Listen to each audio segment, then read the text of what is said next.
Loyalties. By John Galsworthy. Act 1. Scene 1. The dressing room of Charles Windsor, owner of Meldon Court, near Newmarket, about 11:30 at night. The room has pale grey walls, unadorned. The curtains are drawn over a window back left center. A bed lies along the wall, left. An open door, right back, leads into Lady Adela's bedroom, a door, right forward, into a long corridor, onto which abut rooms in a row, the whole length of the house's left wing. Windsor's dressing table, with a light over it, is staged right of the curtained window. Pajamas are laid out on the bed, which is turned back. Slippers are handy, and all the usual gear of a well-appointed bed dressing room. Charles Windsor, a tall, fair, good-looking man about 38, is taking off a smoking jacket. Windsor. Hello. Adela? V. of Lady A. From her bedroom, hello. Windsor. In bed? V. of Lady A. No. She appears in the doorway in undergarment and a wrapper. She, too, is fair, about 35, rather delicious, and suggestive of porcelain. Windsor. Win at bridge? Lady A. No fear. Windsor. Who did? Lady A. Lord St. Earth and Ferdy de Levis. Windsor. That young man has too much luck. The young bounder won 2 races today, and he's as rich as Croesus. Lady A. Oh, Charlie, he did look so exactly as if he'd sold me a carpet when I was paying him. Windsor. Changing into slippers, his father did sell carpets, wholesale, in the city. Lady A. Really? And you say I have an intuition? With a finger on her lips, Morrison's in there. Windsor. Motioning towards the door, which she shuts, Ronnie Dancy took a tenner off him, anyway, before dinner. Lady A. No! How? Windsor. Standing jump onto a bookcase 4 feet high. De Levis had to pay up, and sneered at him for making money by parlor tricks. That young Jew gets himself disliked. Lady A. Aren't you rather prejudiced? Windsor. Not a bit. I like Jews. That's not against him, rather the contrary these days. But he pushes himself. The general tells me he's deathly keen to get into the jockey club. Taking off his tie, it's amusing to see him trying to get round old St. Earth. Lady A. If Lord St. Earth and General Canninge backed him, he'd get in if he did sell carpets. Windsor. He's got some pretty good horses. Taking off his waistcoat, Ronnie Dancy's on his bones again, I'm afraid. He had a bad day. When a chap takes to doing parlor stunts for a bet, it's a sure sign. What made him chuck the army? Lady A. He says it's too dull, now there's no fighting. Windsor. Well, he can't exist on backing losers. Lady A. Isn't it just like him to get married now? He really is the most reckless person. Windsor. Yes. He's a queer chap. I've always liked him, but I've never quite made him out. What do you think of his wife? Lady A. Nice child, awfully gone on him. Windsor. Is he? Lady A. Quite indecently, both of them. Nodding towards the wall, left, they're next door. Windsor. Who's beyond them? Lady A. De Levis, and Margaret Orme at the end. Charlie, do you realize that the bathroom out there has to wash those 4? Windsor. I know. Lady A. Your grandfather was crazy when he built this wing. 6 rooms in a row with balconies like an hotel, and only 1 bath, if we hadn't put ours in. Windsor. Looking at his watch, 11:30. Yawns, Newmarket always makes me sleepy. You're keeping Morrison up. Lady Adela goes to the door, blowing a kiss. Charles goes up to his dressing table and begins to brush his hair, sprinkling on essence. There is a knock on the corridor door. Come in. De Levis enters, clad in pajamas and flowered dressing gown. He is a dark, good-looking, rather Eastern young man. His face is long and disturbed. Hello. De Levis. Anything I can do for you? De Levis. In a voice whose faint exoticism is broken by a vexed excitement, I say, I'm awfully sorry, Windsor, but I thought I'd better tell you at once. I've just had, rather a lot of money stolen. Windsor. What? There is something of outrage in his tone and glance, as who should say, "In my house? How do you mean stolen?" Delevis. I put it under my pillow and went to have a bath. When I came back it was gone. Windsor. Good Lord! How much? Delevis. Nearly 1,970, I think. Windsor. Phew! Again the faint tone of outrage, that a man should have so much money about him. Delevis. I sold my Rosemary filly today on the course to Benman the bookie, and he paid me in notes. Windsor. What? That wee Dancy gave you in the spring? Delevis. Yes. But I tried her pretty high the other day, and she's in the Cambridgeshire.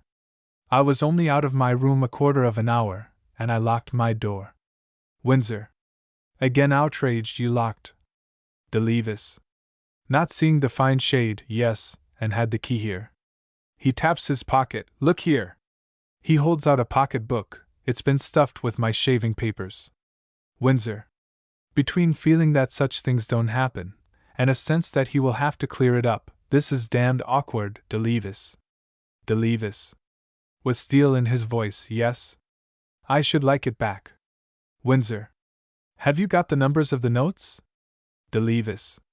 No. Windsor. What were they? Delevis. 100, 350s, and the rest 10s and 5s. Windsor. What do you want me to do? Delevis. Unless there's anybody you think. Windsor. Eyeing him, is it likely? Delevis. Then I think the police ought to see my room. It's a lot of money. Windsor. Good Lord! We're not in town. There'll be nobody nearer than Newmarket at this time of night, 4 miles. The door from the bedroom is suddenly opened and Lady Adela appears. She has on a lace cap over her finished hair, and the wrapper. Lady A, closing the door, what is it? Are you ill, Mr. Delevis?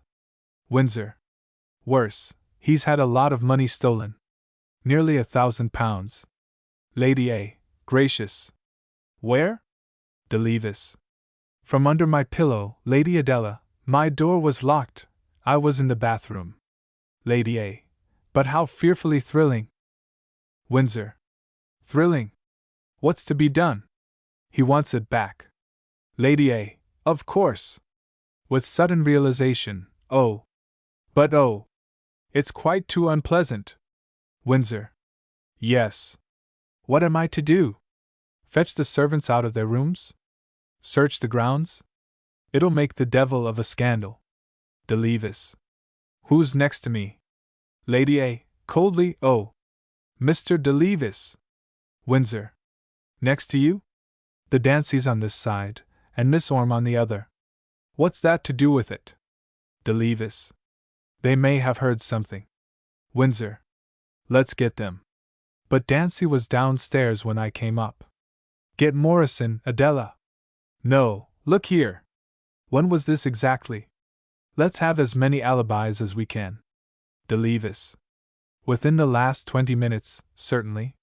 Windsor. How long has Morrison been up with you? Lady A. I came up at 11, and rang for her at once. Windsor. Looking at his watch, half an hour. Then she's all right. Send her for Margaret and the Dancys. There's nobody else in this wing. No, send her to bed. We don't want gossip. Do you mind going yourself, Adela? Lady A. Consult General Canninge, Charlie. Windsor. Right. Could you get him too? Do you really want the police, Delevis? Delevis. Stung by the faint contempt in his tone of voice, yes, I do. Windsor. Then, look here, dear. Slip into my study and telephone to the police at Newmarket. There'll be somebody there. They're sure to have drunks. I'll have Treasure up, and speak to him. He rings the bell. Lady Adela goes out into her room and closes the door. Windsor. Look here, Delevis. This isn't an hotel. It's the sort of thing that doesn't happen in a decent house. Are you sure you're not mistaken, and didn't have them stolen on the course? Delevis. Absolutely. I counted them just before putting them under my pillow, then I locked the door and had the key here. There's only one door, you know. Windsor. How was your window? De Levis. Open. Windsor. Drawing back the curtains of his own window. You've got a balcony like this. Any sign of a ladder or anything? De Levis. No. Windsor. It must have been done from the window, unless someone had a skeleton key. Who knew you'd got that money? Where did Ken Man pay you? De Levis. Just round the corner in the further paddock. Windsor. Anybody about? De Levis. Oh, yes. Windsor. Suspicious? De Levis. I didn't notice anything. Windsor. You must have been marked down and followed here. De Levis. How would they know my room? Windsor. Might have got it somehow. A knock from the corridor. Come in. Treasure, the butler, appears, a silent, grave man of almost supernatural conformity. De Levis gives him a quick, hard look, noted and resented by Windsor. Treasure. To Windsor. Yes, sir? Windsor. Who valets Mr. De Levis? Treasure. Robert, sir. Windsor. When was he up last? Treasure. In the ordinary course of things, about 10 o'clock, sir. Windsor. When did he go to bed? Treasure. I dismissed at 11. Windsor. But did he go? Treasure. To the best of my knowledge. Is there anything I can do, sir? Windsor. Disregarding a sign from De Levis, look here, Treasure. Mr. De Levis has had a large sum of money taken from his bedroom within the last half hour. Treasure. Indeed, sir. Windsor. Robert's quite all right, isn't he? Treasure. He is, sir. De Levis. How do you know? Treasure's eyes rest on De Levis. Treasure. I am a pretty good judge of character, sir, if you'll excuse me. Windsor. Look here, De Levis, 80 or 90 notes must have been pretty bulky. You didn't have them on you at dinner? De Levis. No. Windsor. Where did you put them? De Levis. In a boot, and the boot in my suitcase, and locked it. Treasure smiles faintly. Windsor.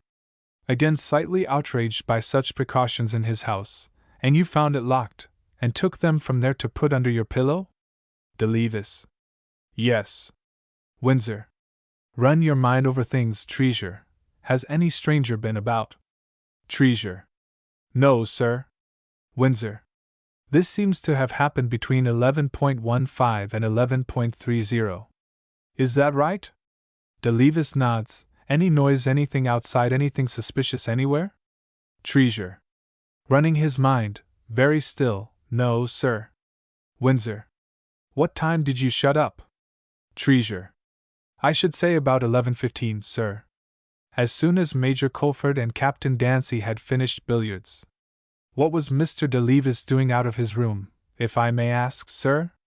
Windsor. Having a bath, with his room locked and the key in his pocket. Treasure. Thank you, sir.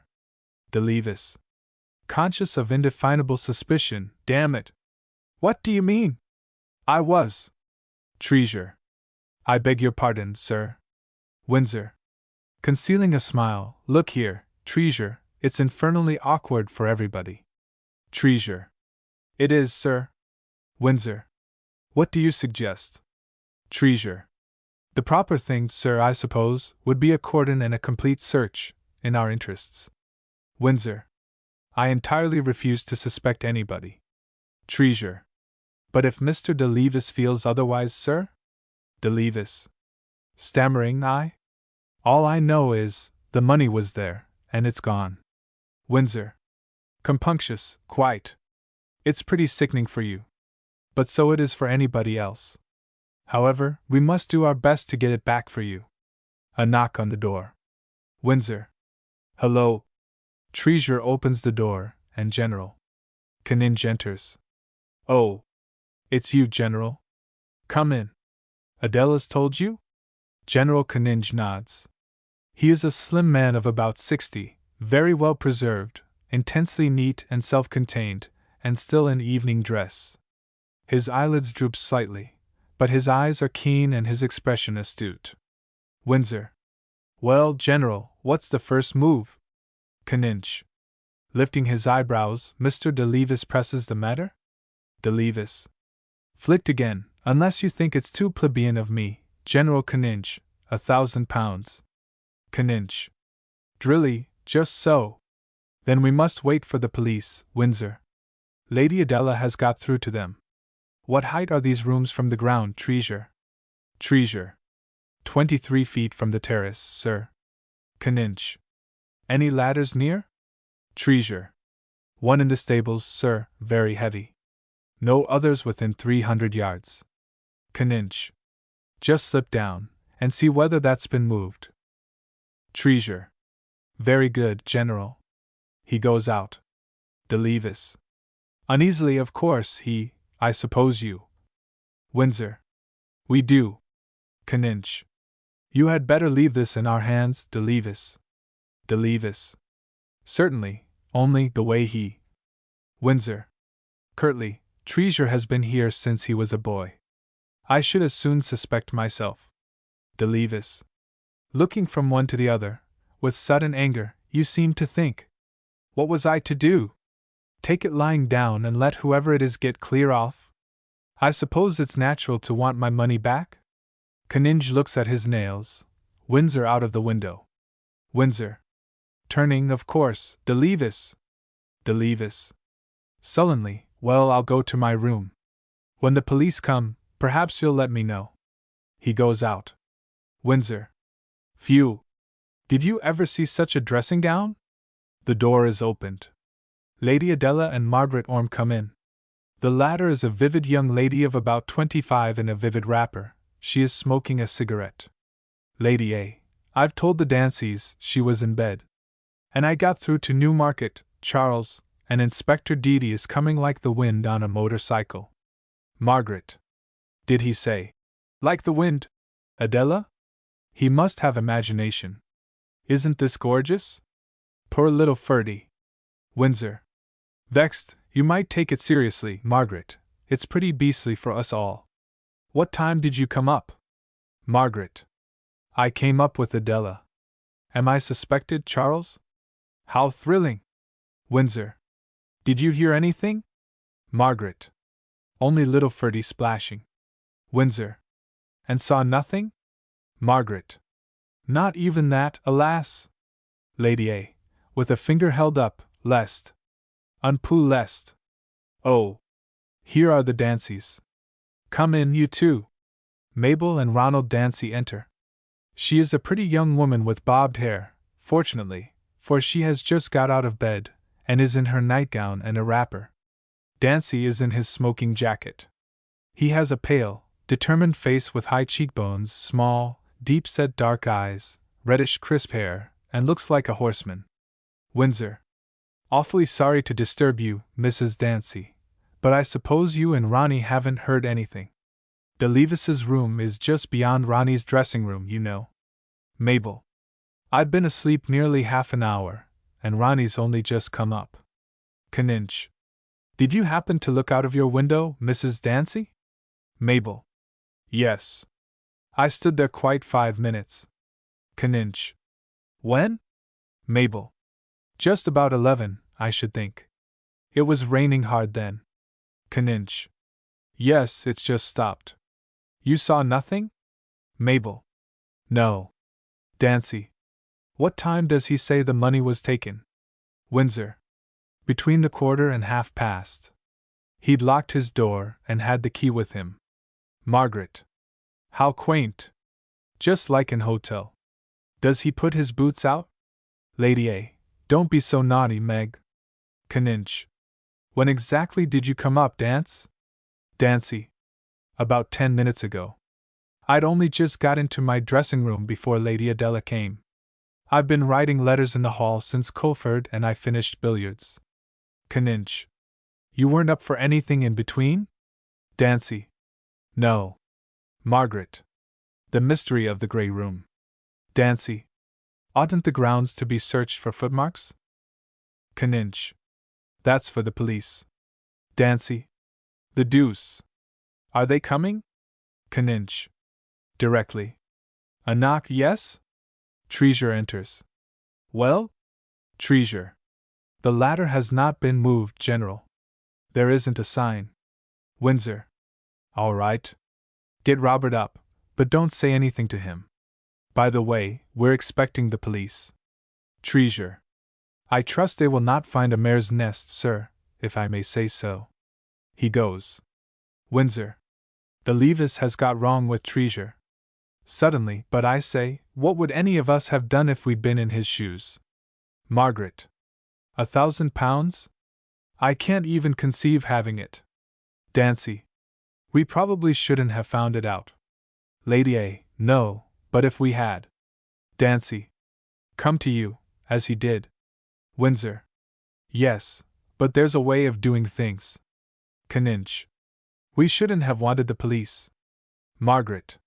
No, that's it. The hotel touch. Lady A. Poor young man, I think we're rather hard on him. Windsor.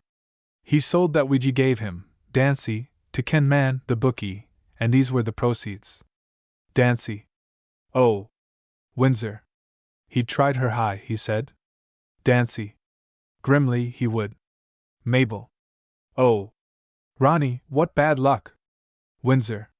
He must have been followed here.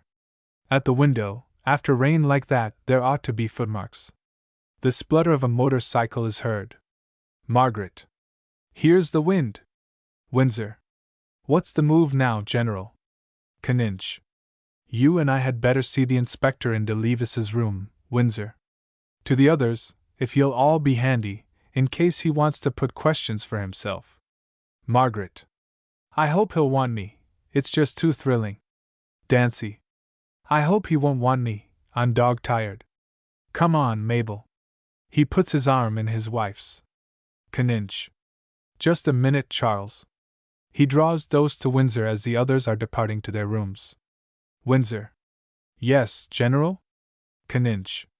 We must be careful with this inspector fellow. If he pitches hastily on somebody in the house, it'll be very disagreeable. Windsor. By Jove! It will. Canninch. We don't want to rouse any ridiculous suspicion. Windsor. Quite. A knock, come in. Treasure enters. Treasure. Inspector Deedy, sir. Windsor. Show him in. Treasure. Robert is in readiness, sir, but I could swear he knows nothing about it. Windsor. All right. Treasure reopens the door and says, Come in, please. The inspector enters, blue, formal, mustachioed, with a peaked cap in his hand. Windsor. Good evening, Inspector. Sorry to have brought you out at this time of night. Inspector. Good evening, sir. Mr. Windsor? You're the owner here, I think? Windsor. Yes. General Canninch. Inspector. Good evening, General. I understand, a large sum of money? Windsor. Yes. Shall we go straight to the room it was taken from? One of my guests, Mr. De Levis. It's the third room on the left. Canninch. We've not been in there yet, Inspector. In fact, we've done nothing, except to find out that the stable ladder has not been moved. We haven't even searched the grounds. Inspector. Right, sir. I brought a man with me. They go out. Curtain. An interval of a minute. Scene 2. The same set is used for this scene, with the different arrangement of furniture, as specified. The bedroom of De Levis is the same in shape as Windsor's dressing room, except that there is only one door, to the corridor. The furniture, however, is differently arranged. A small four-poster bedstead stands against the wall, right back, jutting into the room. A chair, on which De Levis's clothes are thrown, stands at its foot. There is a dressing table against the wall to the left of the open windows, where the curtains are drawn back and a stone balcony is seen. Against the wall to the right of the window is a chest of drawers, and a washstand is against the wall left. On a small table to the right of the bed an electric reading lamp is turned up, and there is a light over the dressing table. The inspector is standing plumb center looking at the bed, and De Levis by the back of the chair at the foot of the bed. Windsor and Canninch are close to the door, right forward. Inspector. Finishing a note, now, sir, if this is the room as you left it for your bath, Just show us exactly what you did after taking the pocketbook from the suitcase. Where was that, by the way? De Levis. Pointing, where it is now, under the dressing table. He comes forward to the front of the chair, opens the pocketbook, goes through the pretense of counting his shaving papers, closes the pocketbook, takes it to the head of the bed and slips it under the pillow. Makes the motion of taking up his pajamas, crosses below the inspector to the washstand, takes up a bath sponge, crosses to the door, takes out the key, opens the door. Inspector. Writing. We now have the room as it was when the theft was committed. Reconstruct according to human nature, gentlemen, assuming the thief to be in the room, what would he try first? The clothes, the dressing table, the suitcase, the chest of drawers, and last the bed. He moves accordingly, examining the glass on the dressing table, the surface of the suitcases, and the handles of the drawers, with a spyglass for finger marks. Caninch. Sotto voce to Windsor, the order would have been just the other way. The inspector goes on hands and knees and examines the carpet between the window and the bed. De Levis. Can I come in again? Inspector. Standing up, did you open the window, sir, or was it open when you first came in? De Levis. I opened it. Inspector. Drawing the curtains back first? De Levis. Yes. Inspector. Sharply, are you sure there was nobody in the room already? De Levis. Taken aback, I don't know. I never thought. I didn't look under the bed, if you mean that. Inspector. Jotting, did not look under bed. Did you look under it after the theft? De Levis. No, I didn't. Inspector. Ah. Now, what did you do after you came back from your bath? Just give us that precisely. De Levis. Locked the door and left the key in. Put back my sponge, and took off my dressing gown and put it there. He points to the footrails of the bed, then I drew the curtains, again. Inspector. Shutting the window? De Levis. No. I got into bed, felt for my watch to see the time. My hand struck the pocketbook, and somehow it felt thinner. I took it out, looked into it, and found the notes gone, and these shaving papers instead. Inspector. Let me have a look at those, sir. He applies the spyglasses, and then? De Levis. I think I just sat on the bed. Inspector. Thinkin' and cursin' a bit, I suppose. Yes? De Levis. Then I put on my dressing gown, and went straight to Mr. Windsor. Inspector. Not locking the door? De Levis. No. Inspector. Exactly? With a certain finality. Now, sir, what time did you come up? De Levis. About 11. Inspector.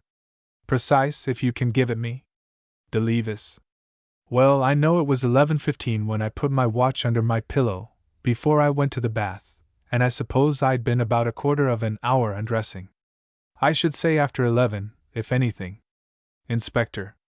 Just undressin'? Didn't look over your beddin' book? De Levis. No. Inspector. No prayers or anything? De Levis. No. Inspector. Pretty slippy with your undressin' as a rule? De Levis.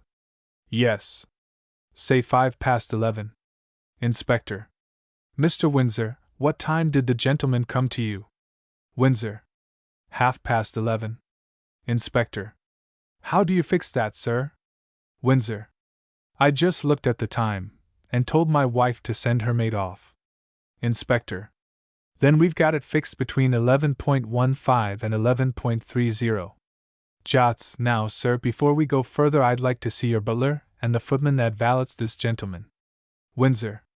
With distaste. Very well, Inspector. Only, my butler has been with us from a boy. Inspector. Quite so. This is just clearing the ground, sir. Windsor. General, do you mind touching that bell? Caninge rings a bell by the bed. Inspector. Well, gentlemen, there are 4 possibilities. Either the thief was here all the time, waiting under the bed, and slipped out after this gentleman had gone to Mr. Windsor. Or he came in with a key that fits the lock, and I want to see all the keys in the house. Or he came in with a skeleton key and out by the window, probably droppin' from the balcony. Or he came in by the window with a rope or ladder and out the same way. Pointing, there's a footmark here from a big boot which has been out of doors since it rained. Caninch. Inspector Ewer walked up to the window when you first came into the room. Inspector. Stiffly, I had not overlooked that, General. Caninch. Of course. A knock on the door relieves a certain tension. Windsor.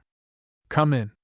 The footman Robert, a fresh-faced young man, enters, followed by Treasure. Inspector. You valet Mr.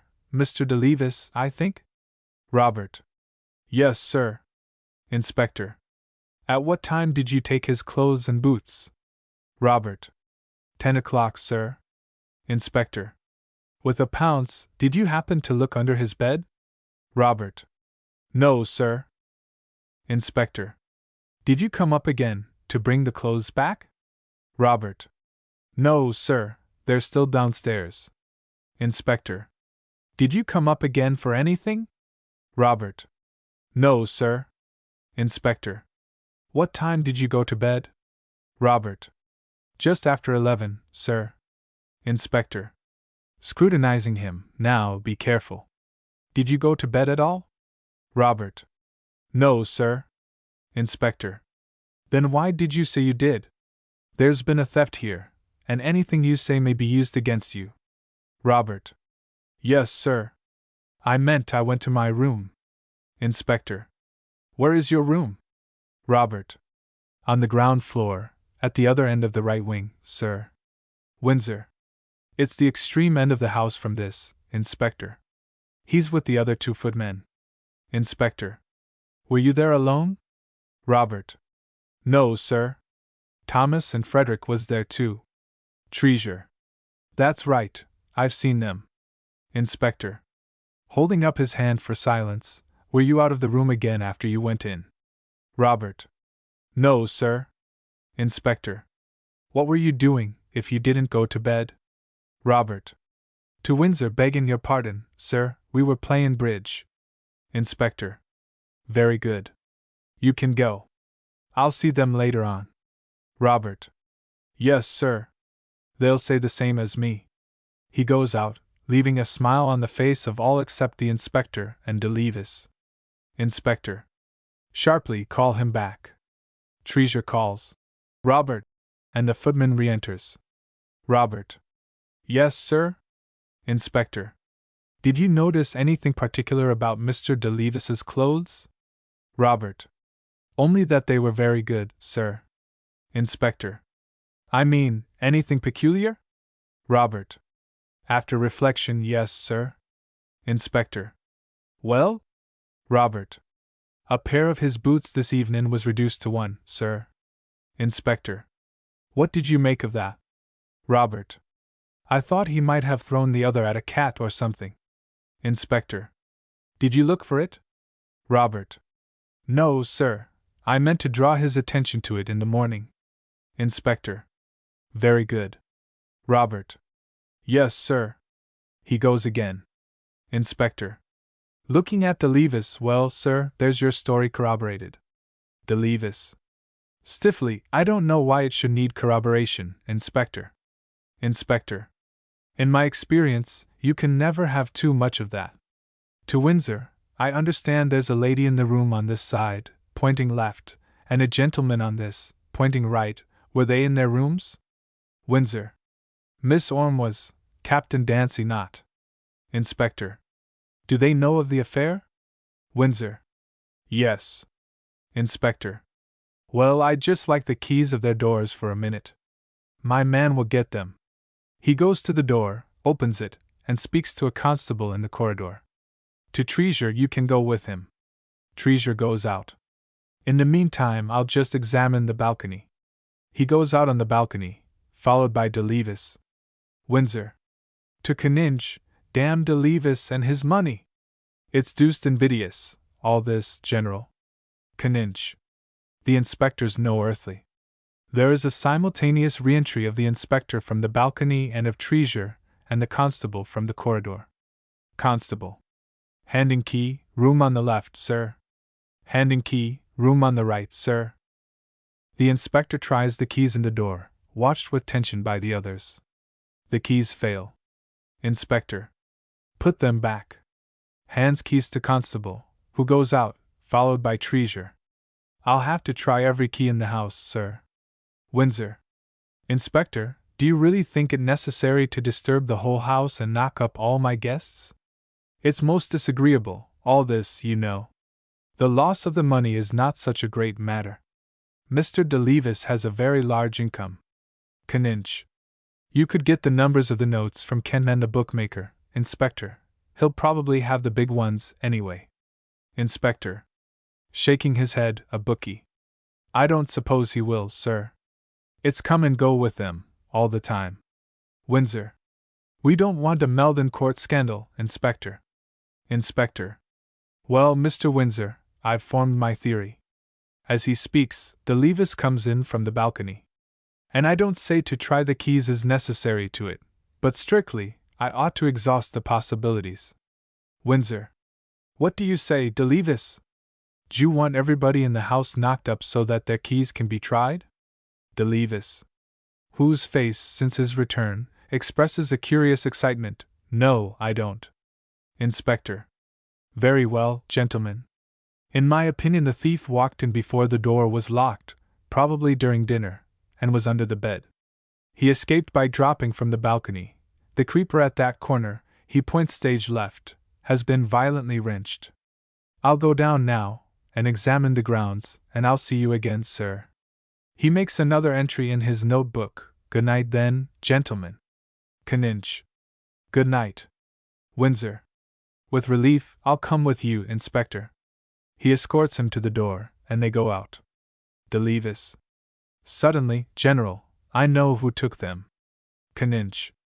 The deuce you do! Are you following the inspector's theory? De Levis. Contemptuously, that ass. Pulling the shaving papers out of the case. No. The man who put those there was clever and cool enough to wrench that creeper off the balcony, as a blind. Come and look here, General. He goes to the window, the General follows. De Levis points stage right. See the rail of my balcony, and the rail of the next? He holds up the cord of his dressing gown, stretching his arms out. I've measured it with this.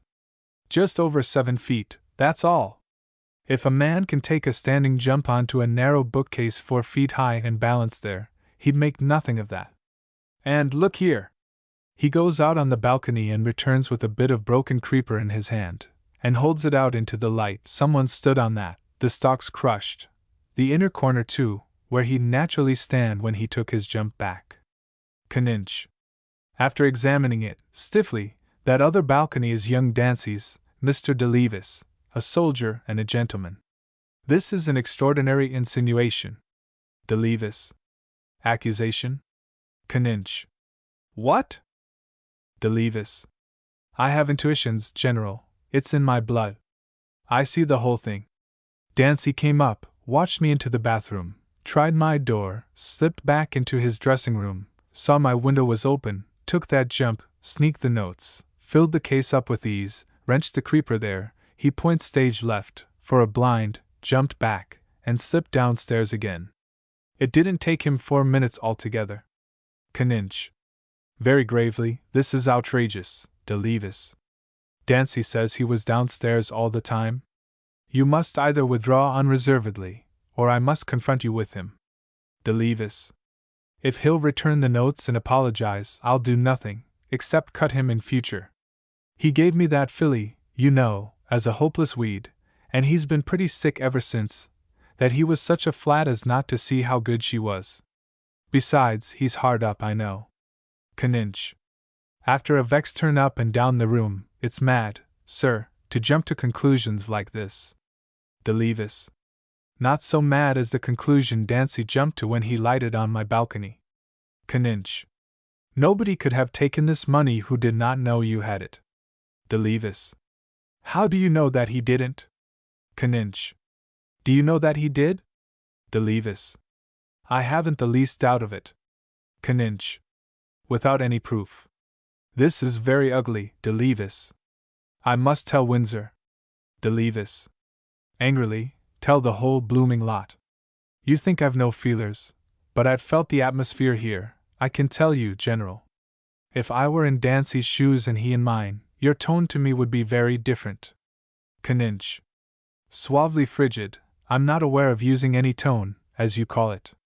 But this is a private house, Mr. de Levis, and something is due to our host and to the esprit de corps that exists among gentlemen. De Levis. Since when is a thief a gentleman? Thick as thieves, a good motto, isn't it? Kninch. That's enough. He goes to the door, but stops before opening it. Now, look here. I have some knowledge of the world. Once an accusation like this passes beyond these walls, no one can foresee the consequences. Captain Dancy is a gallant fellow, with a fine record as a soldier, and only just married. If he's as innocent as Christ, mud will stick to him, unless the real thief is found. In the old days of swords, either you or he would not have gone out of this room alive. If you persist in this absurd accusation, you will both of you go out of this room dead in the eyes of society, you for bringing it, he for being the object of it. De Levis. Society. Do you think I don't know that I'm only tolerated for my money? Society can't add injury to insult, and have my money as well, that's all. If the notes are restored, I'll keep my mouth shut. If they're not, I shan't. I'm certain I'm right. I asked nothing better than to be confronted with Dancy, but if you prefer it, deal with him in your own way, for the sake of your esprit de corps. Kninch. 'Pon my soul, Mr. de Levis, you go too far. De Levis. Not so far as I shall go, General Kninch, if those notes aren't given back. Windsor comes in. Windsor. Well, De Levis, I'm afraid that's all we can do for the present. So very sorry this should have happened in my house. Kninch. Alter a silence, there's a development, Windsor. Mr. De Levis accuses one of your guests. Windsor. What? Kninch. Of jumping from his balcony to this, taking the notes, and jumping back. I've done my best to dissuade him from indulging the fancy, without success. Dancy must be told. De Levis. You can deal with Dancy in your own way. All I want is the money back. Kninch. Really, Mr. De Levis feels that he is only valued for his money, so that it is essential for him to have it back. Windsor. Damn it! This is monstrous, De Levis. I've known Ronald Dancy since he was a boy. Kninch. You talk about adding injury to insult, De Levis. What do you call such treatment of a man who gave you the mare out of which you made this £1,000? De Levis. I didn't want the mare, I took her as a favor. Kninch. With an eye to possibilities, I venture to think, the principle guides a good many transactions. De Levis. As if flicked on a raw spot, in my race, do you mean? Kninch. Coldly, I said nothing of the sort. De Levis. No, you don't say these things, any of you. Kninch. Nor did I think it. De Levis. Dancy does. Windsor. Really, De Levis, if this is the way you repay hospitality. De Levis. Hospitality that skins my feelings and costs me £1,000. Kninch. Go and get Dancy, Windsor, but don't say anything to him. Windsor goes out. Kninch. Perhaps you will kindly control yourself, and leave this to me. De Levis turns to the window and lights a cigarette. Windsor comes back, followed by Dancy. Kninch. For Windsor's sake, Dancy, we don't want any scandal or fuss about this affair. We've tried to make the police understand that. To my mind, the whole thing turns on our finding who knew that De Levis had this money. It's about that we want to consult you. Windsor. Kent man paid De Levis round the corner in the further paddock, he says. De Levis turns round from the window, so that he and Dancy are staring at each other. Kninch. Did you hear anything that throws light, Dancy? As it was your filly originally, we thought perhaps you might. Dancy. I? No. Kninch. Didn't hear of the sale on the course at all? Dancy. No. Kninch. Then you can't suggest anyone who could have known? Nothing else was taken, you see. Dancy. De Levis is known to be rolling, as I am known to be stony. Kninch. There are a good many people still rolling, besides Mr. de Levis, but not many people with so large a sum in their pocket-books. Dancy. He won 2 races. De Levis. Do you suggest that I bet in ready money? Dancy. I don't know how you bet, and I don't care. Caninch. You can help us, then? Dancy. No, I can't. Anything else? He looks fixedly at de Levis. Caninch. Putting his hand on Dancy's arm. Nothing else, thank you, Dancy. Dancy goes. Caninch puts his hand up to his face. A moment's silence. Windsor. You see, de Levis? He didn't even know you'd got the money. De Levis. Very conclusive. Windsor. Well, you are. There is a knock on the door, and the inspector enters. Inspector. I'm just going, gentlemen. The grounds, I'm sorry to say, have yielded nothing. It's a bit of a puzzle. Caninch. You've searched thoroughly? Inspector. We have, General. I can pick up nothing near the terrace. Windsor. After a look at de Levis, whose face expresses too much, You'll take it up from the other end then, Inspector? Inspector. Well, we'll see what we can do with the bookmakers about the numbers, sir. Before I go, gentlemen, you've had time to think it over. There's no one you suspect in the house, I suppose? De Levis's face is alive and uncertain. Caninch is staring at him very fixedly. Windsor. Emphatically, no. De Levis turns and goes out onto the balcony. Inspector. If you're coming into the racing tomorrow, sir, you might give us a call. I'll have seen Kentman by then. Windsor. Right you are, Inspector. Good night, and many thanks. Inspector. You're welcome, sir. He goes out. Windsor. Gosh. I thought that chap, with a nod towards the balcony, was going to. Look here, General, we must stop his tongue. Imagine it going the rounds. They may never find the real thief, you know. It's the very devil for Dancy. Caninch. Windsor. Dancy's sleeve was damp. Windsor. How'd you mean? Caninch. Quite damp. It's been raining. The two look at each other. Windsor. I don't follow. His voice is hesitative and lower, showing that he does. Caninch. It was coming down hard. A minute out and it would have been enough. He motions with his chin towards the balcony. Windsor. Hastily, he must have been out on his balcony since. Caninch. It stopped before I came up, half an hour ago. Windsor. He's been leaning on the wet stone, then. Caninch. With the outside of the upper part of the arm? Windsor. Against the wall, perhaps. There may be a dozen explanations. Very low and with great concentration, I entirely and absolutely refuse to believe anything of the sort against Ronald Dancy in my house. Dash it, General, we must do as we be done by. It hits us all, it hits us all.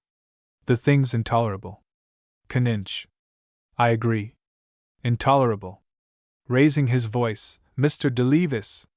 De Levis returns into view, in the center of the open window. Caninch.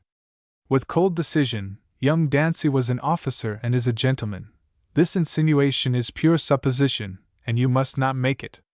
Do you understand me? De Levis. My tongue is still mine, General, if my money isn't. Caninch. Unmoved, must not. You're a member of 3 clubs, you want to be member of a 4th. No one who makes such an insinuation against a fellow guest in a country house, except on absolute proof, can do so without complete ostracism.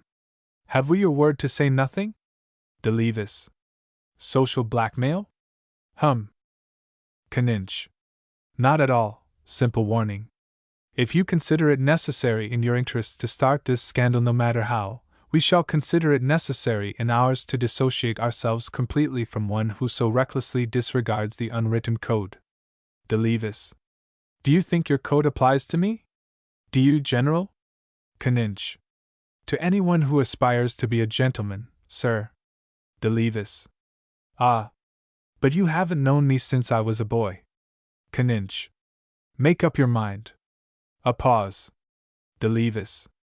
I'm not a fool, General. I know perfectly well that you can get me outed. Caninge. Icily well? De Levis. Sullenly, I'll say nothing about it, unless I get more proof. Caninge. Good. We have implicit faith in Dancy. There is a moment's encounter of eyes, the General's steady, shrewd, impassive, Windsor's angry and defiant, De Levis's mocking, a little triumphant, malicious. Then Caninge and Windsor go to the door, and pass out. De Levis. To himself, rats. Curtain. Act 2. Scene 1. Afternoon, 3 weeks later, in the card room of a London club. A fire is burning left. A door, right, leads to the billiard room. Rather left of center, at a card table, Lord St. Earth, an old John Bull, sits facing the audience. To his right is General Caninge, to his left Augustus Boring, an essential clubman, about 35 years old, with a very slight and rather becoming stammer or click in his speech. The fourth bridge player, Charles Windsor, stands with his back to the fire. Boring. And the Arab. Windsor. By George. You do hold cards, Boring. St. Earth. Who has lost, not a patch on the old whist, this game. Don't know why I play it, never did. Caninge. St. Earth, shall we raise the flag for whist again? Windsor. No go, General. You can't go back on pace. No getting a man to walk when he knows he can fly. The young men won't look at it. Boring.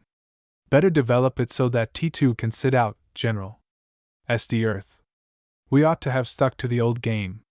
Wish I'd gone to Newmarket, Caninge, in spite of the weather. Caninge. Looking at his watch, let's hear what's won the Cambridgeshire. Ring, won't you, Windsor? Windsor rings. St. Earth. By the way, Caninge, young De Levis was blackballed. Caninge. What?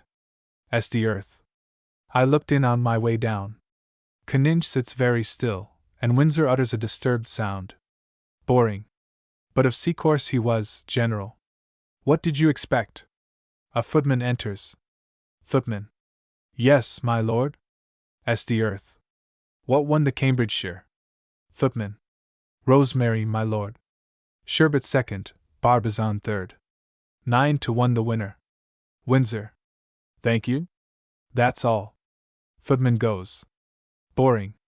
Rosemary. And De Levis sold her. But he got a good price, I suppose. The other three look at him. St. Earth. Many a slip between price and pocket, young man. Caninge. Cut. They cut. Boring. I say, is that the yarn that's going round about his having had a lot of money stolen in a country house? By Jove! He'll be pretty sick. Windsor. You and I, Boring. He sits down in Caninge's chair, and the General takes his place by the fire. Boring. Phew! Won't Dancy be mad? He gave that filly away to save her keep. He was rather pleased to find somebody who'd take her. Bentman must have won a peapot. She was at 33s a fortnight ago. St. Earth. All the money goes to fellows who don't know a horse from a haystack. Caninge. Profoundly, and care less. Yes. We want men racing to whom a horse means something. Boring. I thought the horse meant the same to everyone, General, chance to get the be better of one's neighbor. Caninge. With feeling, the horse is a noble animal, sir, as you'd know if you'd owed your life to them as often as I have. Boring. They always try to take mine, General. I shall never belong to the noble fellowship of the horse. St. Earth. Drilly, evidently. Deal. As Boring begins to deal, the door is opened and Major Colford appears, a lean and mustached cavalryman. Boring. Hello, C. Colford. Colford. General. Something in the tone of his voice brings them all to a standstill. Colford. I want your advice. Young De Levis in there, he points to the billiard room from which he has just come, has started a blasphemous story. Caninge. One moment. Mr. Boring, do you mind? Colford. It makes no odds, General. 4 of us in there heard him. He's saying it was Ronald Dancy robbed him down at Windsor's. The fellow's mad over losing the price of that filly now she's won the Cambridgeshire. Boring. All yours, Dancy. Great Scott. Colford. Dancy's in the club? If he hadn't been, I'd have taken it on myself to wring the bounder's neck. Windsor and Boring have risen. S.D. Earth alone remains seated. Canninge, after consulting S.D. Earth with a look, asked Delevis to be good enough to come in here. Boring, you might see that Dancy doesn't leave the club. We shall want him. Don't say anything to him, and use your tact to keep people off. Boring goes out, followed by Colford.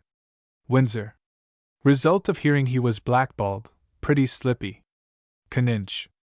S.D. Earth, I told you there was good reason when I asked you to back young Delevis. Windsor and I knew of this insinuation. I wanted to keep his tongue quiet. It's just wild assertion. To have it bandied about was unfair to Dancy. The duel used to keep people's tongues in order. S.D. Earth.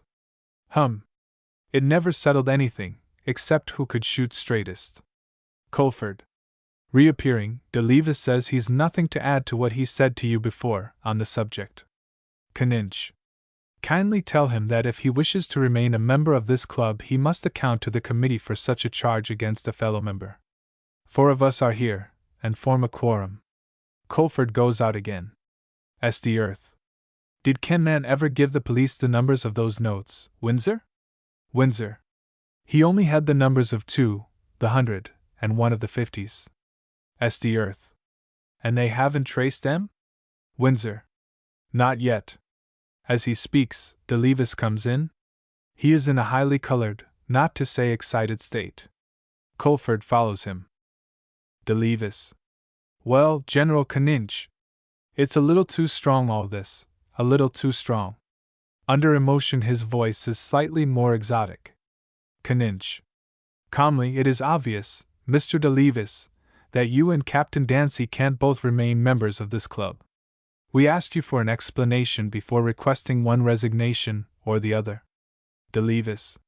You've let me down. Canninge. What? Delevis.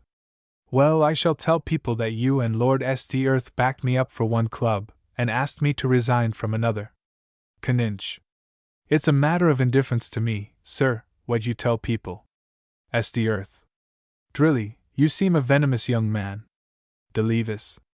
I'll tell you what seems to me venomous, my lord, chasing a man like a pack of hounds because he isn't your breed. Canninge. You appear to have your breed on the brain, sir. Nobody else does, so far as I know. Delevis. Suppose I had robbed Dancy, would you chase him out for complaining of it? Colford. My God! If you repeat that. Canninge. Steady, Colford. Windsor. You make this accusation that Dancy stole your money in my house on no proof, and you expect Dancy's friends to treat you as if you were a gentleman. That's too strong, if you like. Delevis. No proof? Bentman told me at Newmarket yesterday that Dancy did know of the sale. He told Goole, and Goole says that he himself spoke of it to Dancy. Windsor. Well, if he did? Delevis. Dancy told you he didn't know of it in General Canninge's presence, and mine. To Canninge, you can't deny that, if you want to. Canninge.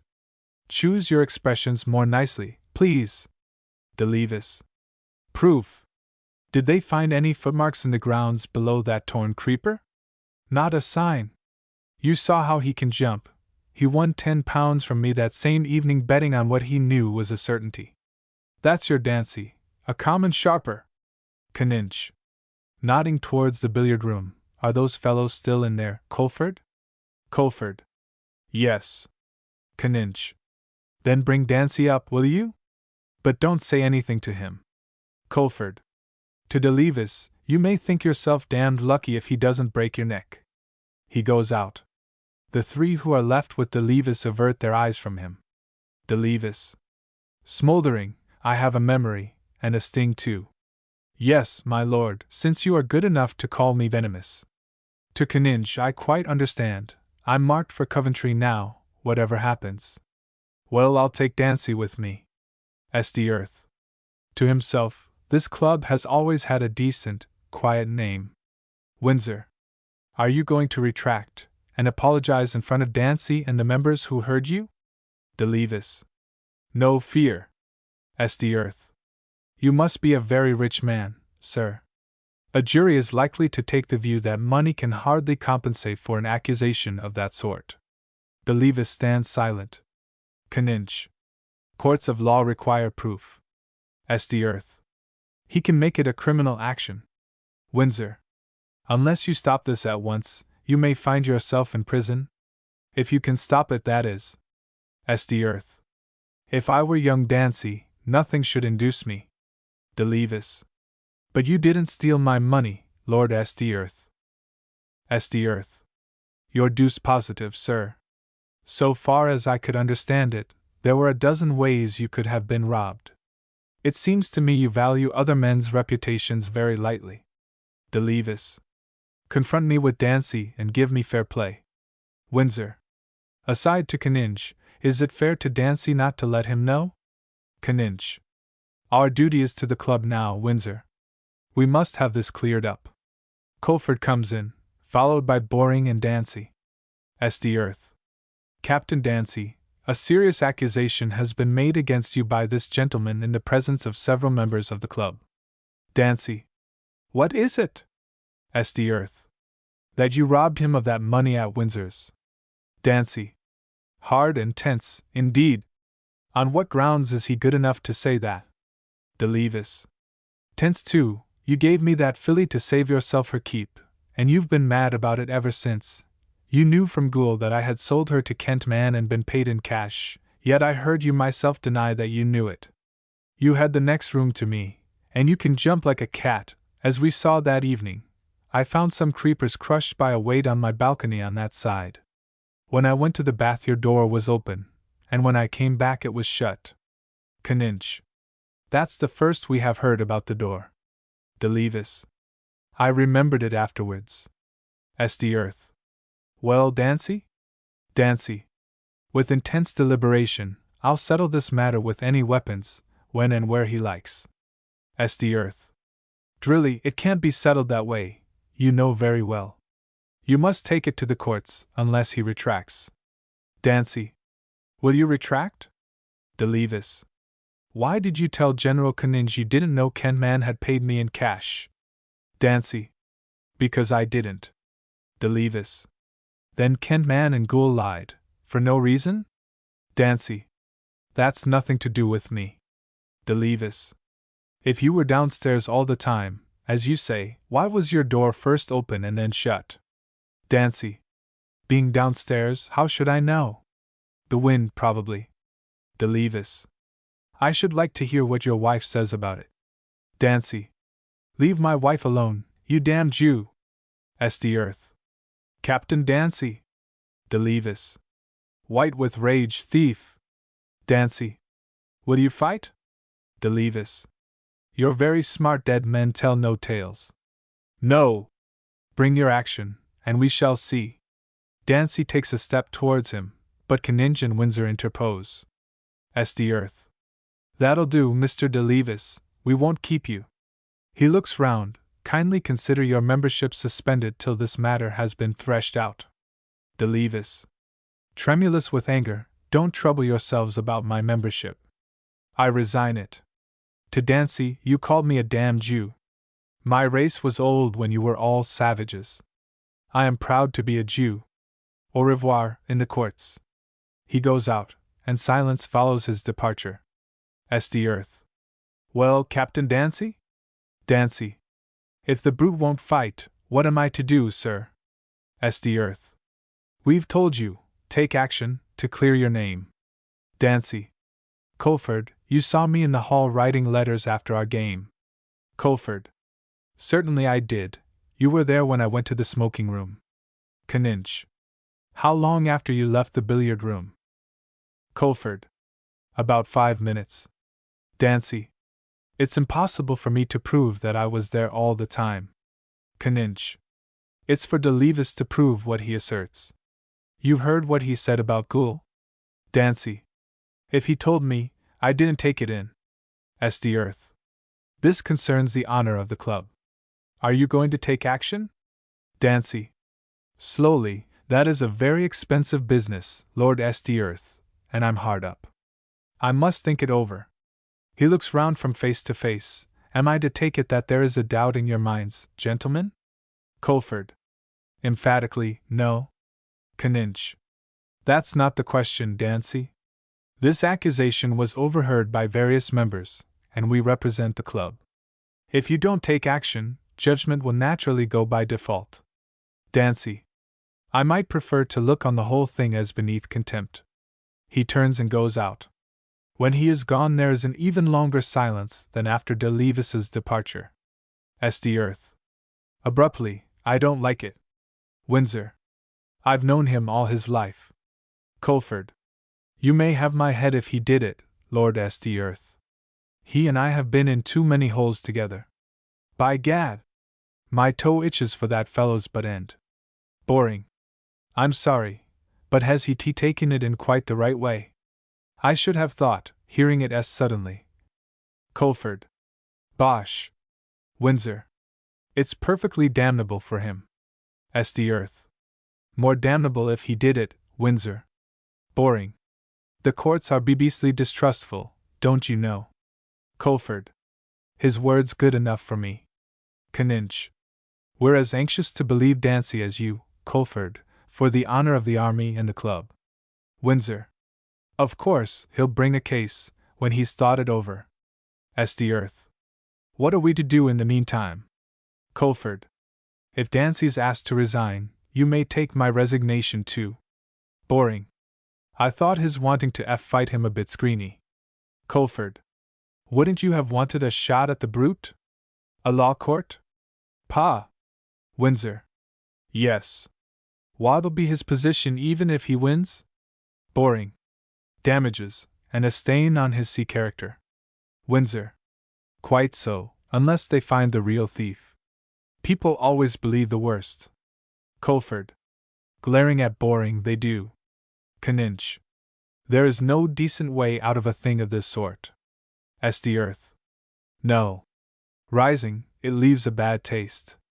I'm sorry for young Mrs. Dancy. Poor woman. Boring. Are you going to play any more? St. Earth. Abruptly, no, sir. Good night to you. Canninch, can I give you a lift? He goes out, followed by Canninch. Boring. After a slight pause, well, I shall go and take the tea temperature of the club. He goes out. Colford. Damn that effeminate stammering chap. What can we do for Dancy, Windsor? Windsor. Colford. A slight pause. The general felt his coat sleeve that night, and it was wet. Colford. Well? What proof's that? No, by George. An old schoolfellow, a brother officer, and a pal. Windsor. If he did do it. Colford. He didn't. But if he did, I'd stick to him, and see him through it if I could. Windsor walks over to the fire, stares into it, turns round and stares at Colford, who is standing motionless. Colford. Yes, by God. Curtain. Scene 2, no doubt. This should be a small set capable of being set quickly within that of the previous scene. Morning of the following day. The Dancy's flat. In the sitting room of this small abode, Mabel Dancy and Margaret Orme are sitting full face to the audience, on a couch in the center of the room, in front of the imaginary window.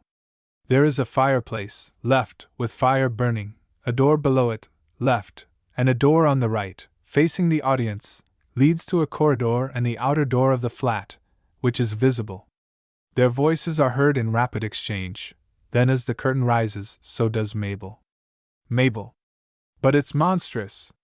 Margaret. Of course. She lights a cigarette and hands the case to Mabel, who, however, sees nothing but her own thoughts. De Levis might just as well have pitched on me, except that I can't jump more than 6 inches in these skirts. Mabel. It's wicked. Yesterday afternoon at the club, did you say? Ronnie hasn't said a word to me. Why? Margaret. With a long puff of smoke, doesn't want you bothered. Mabel. But, good heavens, me. Margaret. Haven't you found out, Mabel, that he isn't exactly communicative? No desperate character is. Mabel. Ronnie? Margaret. Gracious. Wives are at a disadvantage, especially early on. You've never hunted with him, my dear. I have. He takes more sudden decisions than any man I ever knew. He's taking one now, I'll bet. Mabel. That beast, de Levis. I was in our room next door all the time. Margaret. Was the door into Ronnie's dressing room open? Mabel. I don't know, I think it was. Margaret. Well, you can say so in court anyway. Not that it matters. Wives are liars by law. Mabel. Staring down at her, what do you mean, court? Margaret. My dear, he'll have to bring an action for defamation of character, or whatever they call it. Mabel. Were they talking of this last night at the Windsors? Margaret. Well, you know a dinner table, Mabel. Scandal is heaven sent at this time of year. Mabel. It's terrible, such a thing, terrible. Margaret. Gloomily, if only Ronnie weren't known to be so broke. Mabel. With her hands to her forehead, I can't realize, I simply can't. If there's a case, would it be all right afterwards? Margaret. Do you remember SD offered cards? No, you wouldn't, you were in high frocks. Well, SD offered got damages, but he also got the hoof underneath. He lives in Ireland. There isn't the slightest connection, so far as I can see, Mabel, between innocence and reputation. Look at me. Mabel. We'll fight it tooth and nail. Margaret. Mabel, you're pure wool, right through. Everybody's sorry for you. Mabel. It's for him they ought. Margaret. Again handing the cigarette case, do smoke, old thing. Mabel takes a cigarette this time, but does not light it. It isn't altogether simple. General Canninge was there last night. You don't mind my being beastly frank, do you? Mabel. No, I want it. Margaret. Well, he's all for esprit de corps in that. But he was awfully silent. Mabel. I hate half-hearted friends. Loyalty comes before everything. Margaret. Yes, but loyalties cut up against each other sometimes, you know. Mabel. I must see Ronnie. D'you mind if I go and try to get him on the telephone? Margaret. Rather not. Mabel goes out by the door left. Poor kid! She curls herself into a corner of the sofa, as if trying to get away from life. The bell rings. Margaret stirs, gets up, and goes out into the corridor, where she opens the door to Lady Adela Windsor, whom she precedes into the sitting room. Enter the second murderer. Do you know that child knew nothing? Lady A. Where is she? Margaret. Telephoning. Adela, if there's going to be an action, we shall be witnesses. I shall wear black georgette with an ecru hat. Have you ever given evidence? Lady A. Never. Margaret. It must be too frightfully thrilling. Lady A. Oh! Why did I ever ask that wretch to leave us? I used to think him pathetic. Meg, did you know Ronald Dancy's coat was wet? The General happened to feel it. Margaret. So that's why he was so silent. Lady A. Yes, and after the scene in the club yesterday he went to see those bookmakers, and Gould, what a name, is sure he told Dancy about the sale. Margaret. Suddenly, I don't care. He's my third cousin. Don't you feel you couldn't, Adela? Lady A. Couldn't, what? Margaret. Stand for de Levis against one of ourselves? Lady A. That's very narrow, Meg. Margaret. Oh. I know lots of splendid Jews, and I rather like little Ferdy, but when it comes to the point, they all stick together. Why shouldn't we? It's in the blood. Open your jugular, and see if you haven't got it. Lady A. My dear, my great-grandmother was a Jewess. I'm very proud of her. Margaret. Inoculated. Stretching herself, prejudices, Adela? Or are they loyalties? I don't know, criss-cross, we all cut each other's throats from the best of motives. Lady A. Oh! I shall remember that. Delightful! Holding up a finger, you got it from Bergson, Meg. Isn't he wonderful? Margaret. Yes, have you ever read him? Lady A. Well, no. looking at the bedroom door, that poor child. I quite agree. I shall tell everybody it's ridiculous. You don't really think Ronald Dancy? Margaret. I don't know, Adela. There are people who simply can't live without danger. I'm rather like that myself. They're all right when they're getting the DSO or shooting man-eaters, but if there's no excitement going, they'll make it, out of sheer craving. I've seen Ronnie Dancy do the maddest things for no mortal reason except the risk. He's had a past, you know.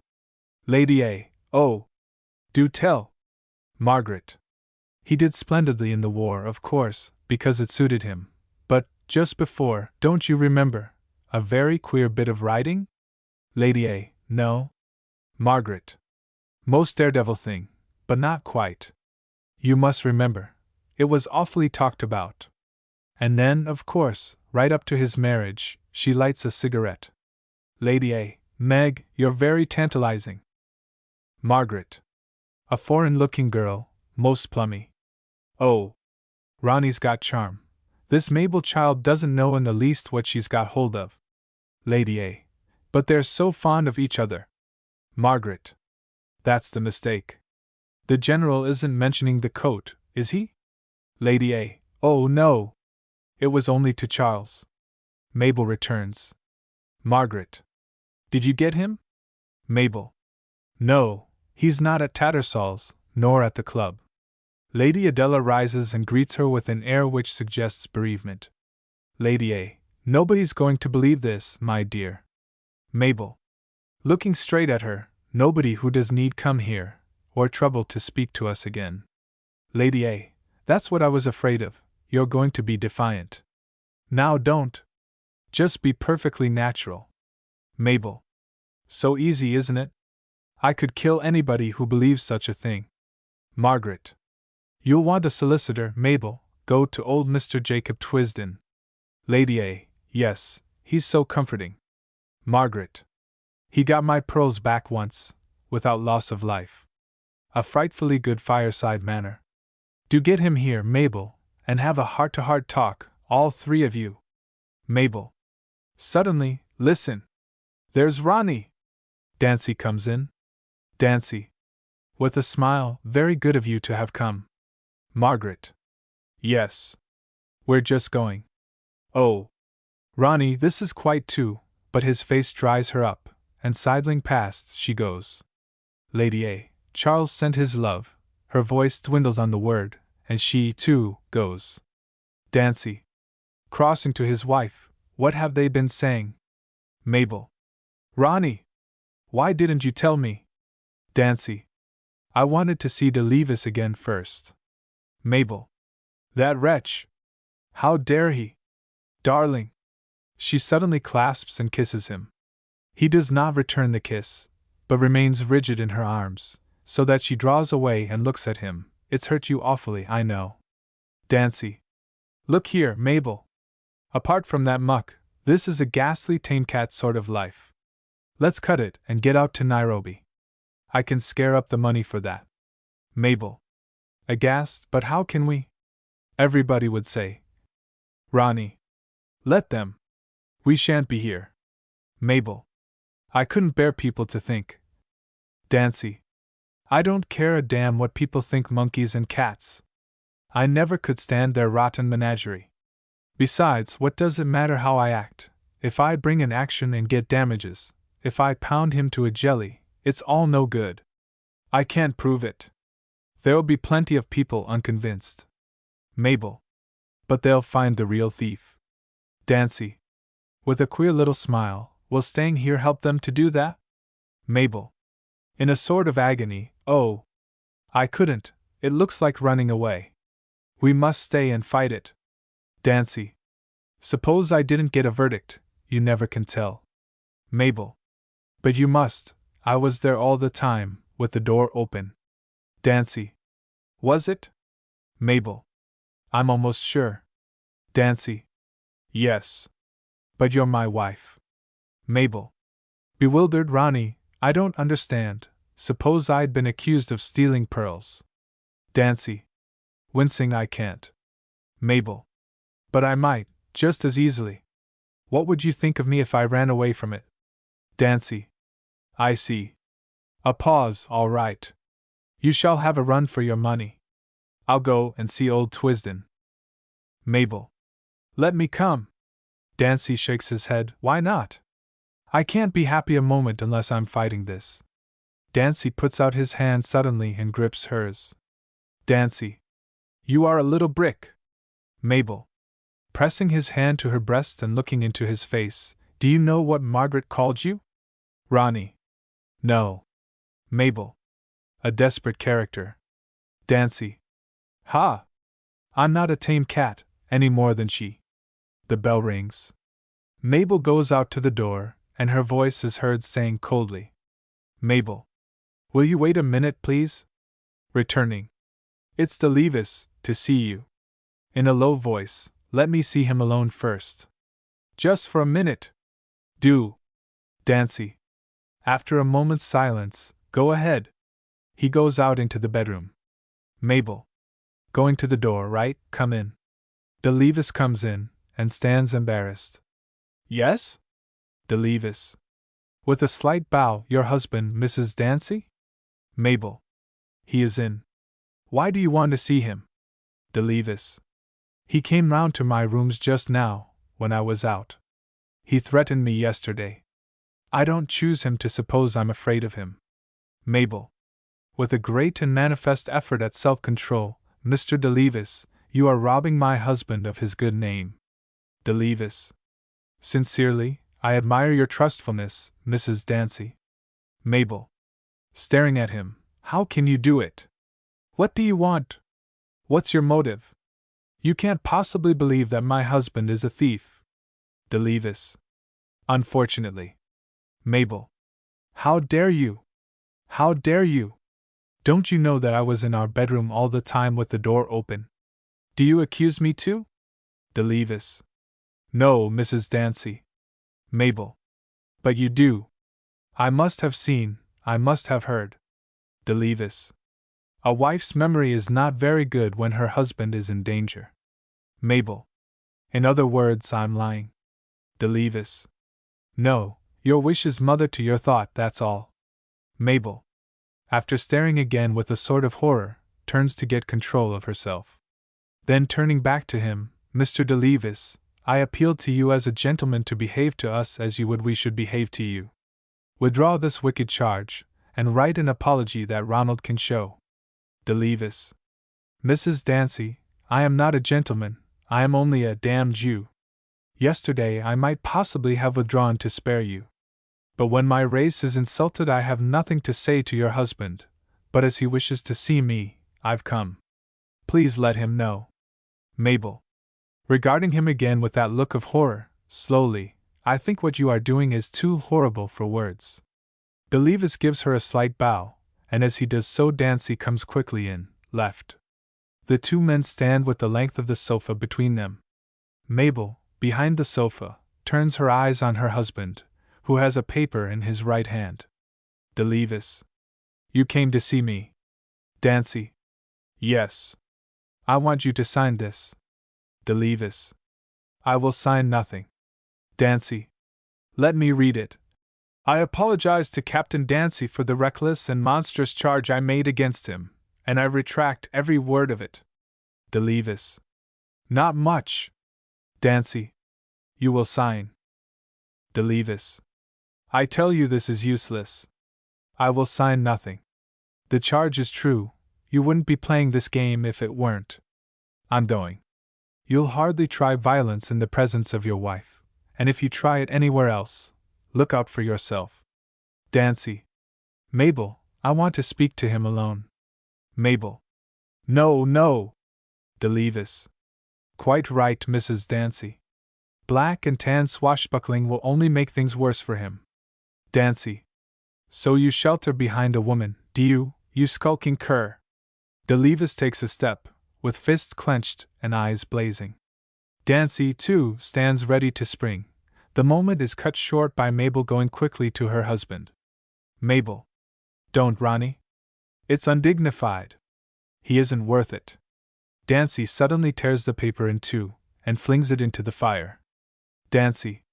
Get out of here, you swine! De Levis stands a moment irresolute, then, turning to the door, he opens it, stands again for a moment with a smile on his face, then goes. Mabel crosses swiftly to the door, and shuts it as the outer door closes. Then she stands quite still, looking at her husband, her face expressing a sort of startled suspense. Dancy, turning and looking at her, well, do you agree with him? Mabel. What do you mean? Dancy. That I wouldn't be playing this game unless. Mabel. Don't. You hurt me. Dancy. Yes. You don't know much of me, Mabel. Mabel. Ronnie. Dancy. What did you say to that swine? Mabel. Her face averted, that he was robbing us. Turning to him suddenly, Ronnie, you didn't? I'd rather know. Dancy. Ha! I thought that was coming. Mabel. Covering her face, oh! How horrible of me! How horrible! Dancy. Not at all. The thing looks bad. Mabel. Dropping her hands, if I can't believe in you, who can? Going to him, throwing her arms round him, and looking up into his face, Ronnie. If all the world I'd believe in you. You know I would. Dancy. That's all right, Mabs. That's all right. His face, above her head, is contorted for a moment, then hardens into a mask. Well, what shall we do? Let's go to that lawyer, let's go. Mabel. Oh. At once. Dancy. All right. Get your hat on. Mabel passes him, and goes into the bedroom, left. Dancy, left alone, stands quite still, staring before him. With a sudden shrug of his shoulders, he moves quickly to his hat, and takes it up just as Mabel returns, ready to go out. He opens the door, and crossing him, she stops in the doorway, looking up with a clear and trustful gaze as the curtain falls. Act 3. Scene 1. 3 months later. Old Mr. Jacob Twisden's room, at the offices of Twisden and Graviter, in Lincoln's Inn Fields, is spacious, with 2 large windows at back, a fine old fireplace, right, a door below it, and 2 doors, left. Between the windows is a large table sideways to the window wall, with a chair in the middle on the right-hand side, a chair against the wall, and a client's chair on the left-hand side. Graviter, Twisden's much younger partner, is standing in front of the right-hand window looking out onto the fields, where the lamps are being lighted, and a taxi's engine is running down below. He turns his sanguine, shrewd face from the window towards a grandfather dock, between the doors, left, which is striking. 4. The door left forward is opened. Young clerk. Entering, a Mr. Gilman, sir, to see Mr. Twisden. Graviter. By appointment? Young clerk. No, sir. But important, he says.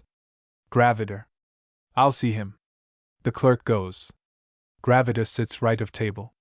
The clerk returns, ushering in an oldish man, who looks what he is, the proprietor of a large modern grocery store. He wears a dark overcoat and carries a pot hat. His gingery gray mustache and mutton-chop whiskers give him the expression of a cat. Graviter. Sizing up his social standing, Mr. Gilman?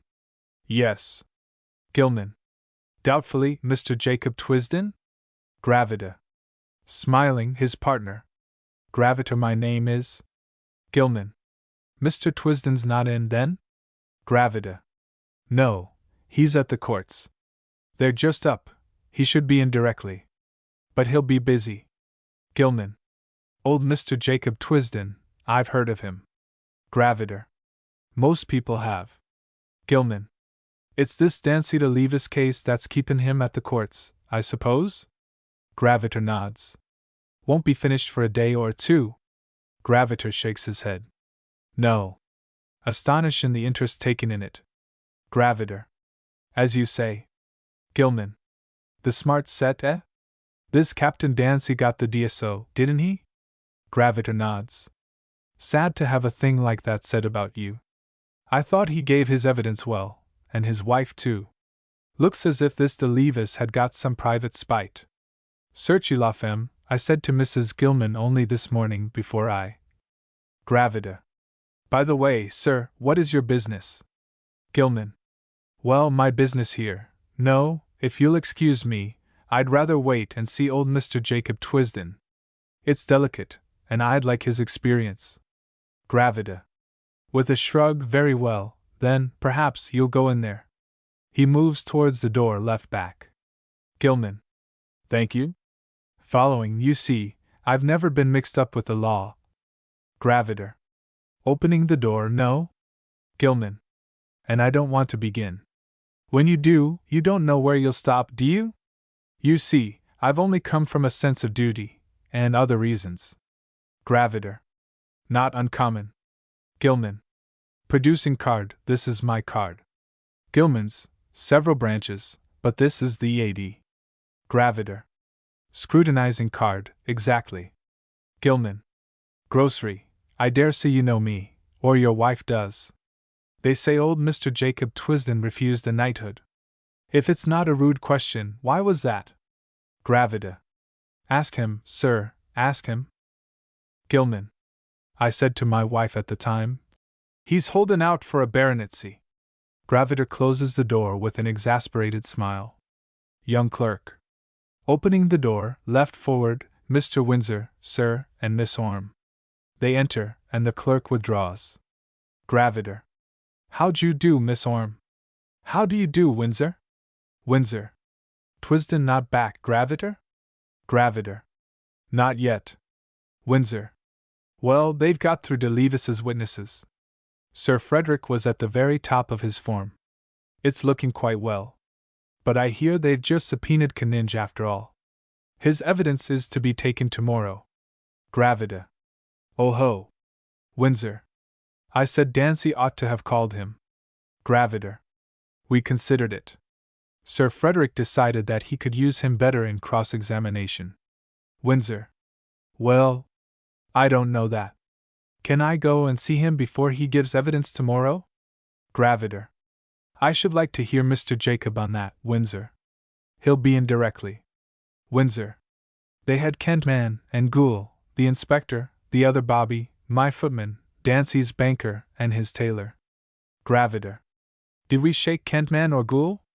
Windsor. Very little. Oh. By the way, the numbers of those two notes were given, and I see they're published in the evening papers. I suppose the police wanted that. I tell you what I find, Gravida, a general feeling that there's something behind it all that doesn't come out. Gravida. The public wants its money's worth, always does in these society cases. They brew so long beforehand, you see. Windsor. They're looking for something lurid. Margaret. When I was in the bog, I thought they were looking for me. Taking out her cigarette case, I suppose I mustn't smoke, Mr. Gravida? Gravida.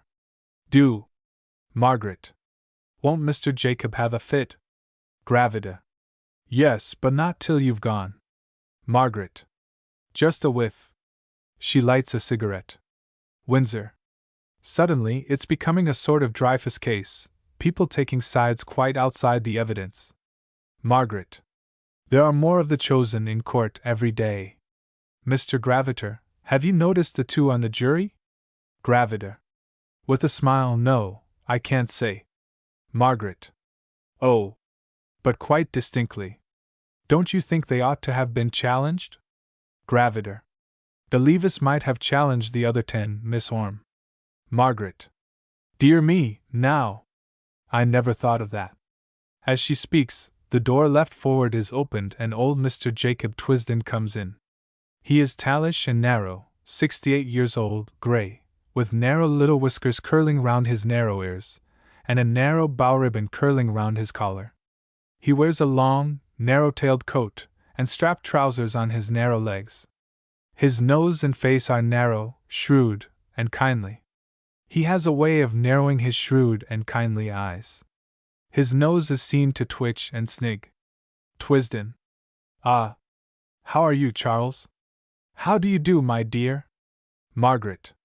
Dear Mr. Jacob, I'm smoking. Isn't it disgusting? But they don't allow it in court, you know. Such a pity. The judge might have a hookah. Oh. Wouldn't he look sweet, the darling? Twisden.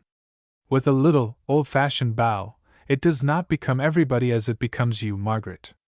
Margaret. Mr. Jacob, how charming! With a slight grimace, she puts out her cigarette. Graviter. Man called Gilman waiting in there to see you specially. Twisden. Directly. Turn up the light, would you, Graviter? Gravita. Turning up the light, excuse me. He goes. Windsor. Look here, Mr. Twisden. Twisden. Sit down, my dear. And he himself sits behind the table, as a cup of tea is brought in to him by the young clerk, with 2 Marie biscuits in the saucer. Will you have some, Margaret? Margaret. No, dear Mr. Jacob. Twisden. Charles? Windsor. No, thanks. The door is closed. Twisden. Dipping a biscuit in the tea now then? Windsor. The General knows something which on the face of it looks rather queer. Now that he's going to be called, oughtn't Dancy to be told of it, so that he may be ready with his explanation in case it comes out? Twisden. Pouring some tea into the saucer, without knowing, I can't tell you. Windsor and Margaret exchange looks, and Twisden drinks from the saucer. Margaret. Tell him, Charles. Windsor. Well, it rained that evening at Meldon. The General happened to put his hand on Dancy's shoulder, and it was damp. Twisden puts the saucer down and replaces the cup in it. They both look intently at him. Twisden. I take it that General Canninge won't say anything he's not compelled to say. Margaret. No, of course, but Mr. Jacob, they might ask. They know it rained. And he is such a George Washington. Twisden. Toying with a pair of tortoiseshell glasses, they didn't ask either of you. Still no harm in your telling Dancy. Windsor. I'd rather you did it, Margaret. Margaret. I dare say. She mechanically takes out her cigarette case, catches the lift of Twisden's eyebrows, and puts it back. Windsor. Well, we'll go together. I don't want Mrs. Dancy to hear. Margaret. Do tell me, Mr. Jacob, is he going to win? Twisden. I think so, Margaret, I think so. Margaret. It'll be too frightful if he doesn't get a verdict, after all this. But I don't know what we shall do when it's over. I've been sitting in that court all these 3 days, watching, and it's made me feel there's nothing we like better than seeing people skinned. Well, bye-bye, bless you.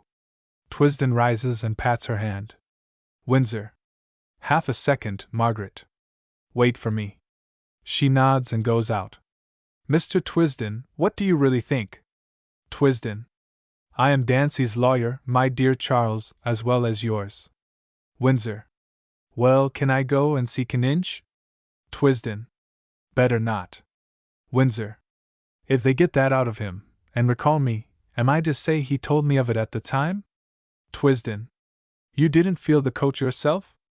And Dancy wasn't present? Then what Canninge told you is not evidence. He'll stop your being asked? Windsor. Thank goodness. Goodbye. Windsor goes out.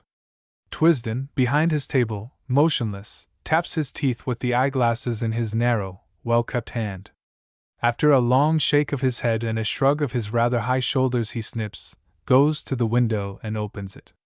Then, crossing to the door left back, he throws it open and says, Twisden. At your service, sir. Dillman comes forth, nursing his pot hat. Be seated. Twisden closes the window behind him, and takes his seat. Gilman.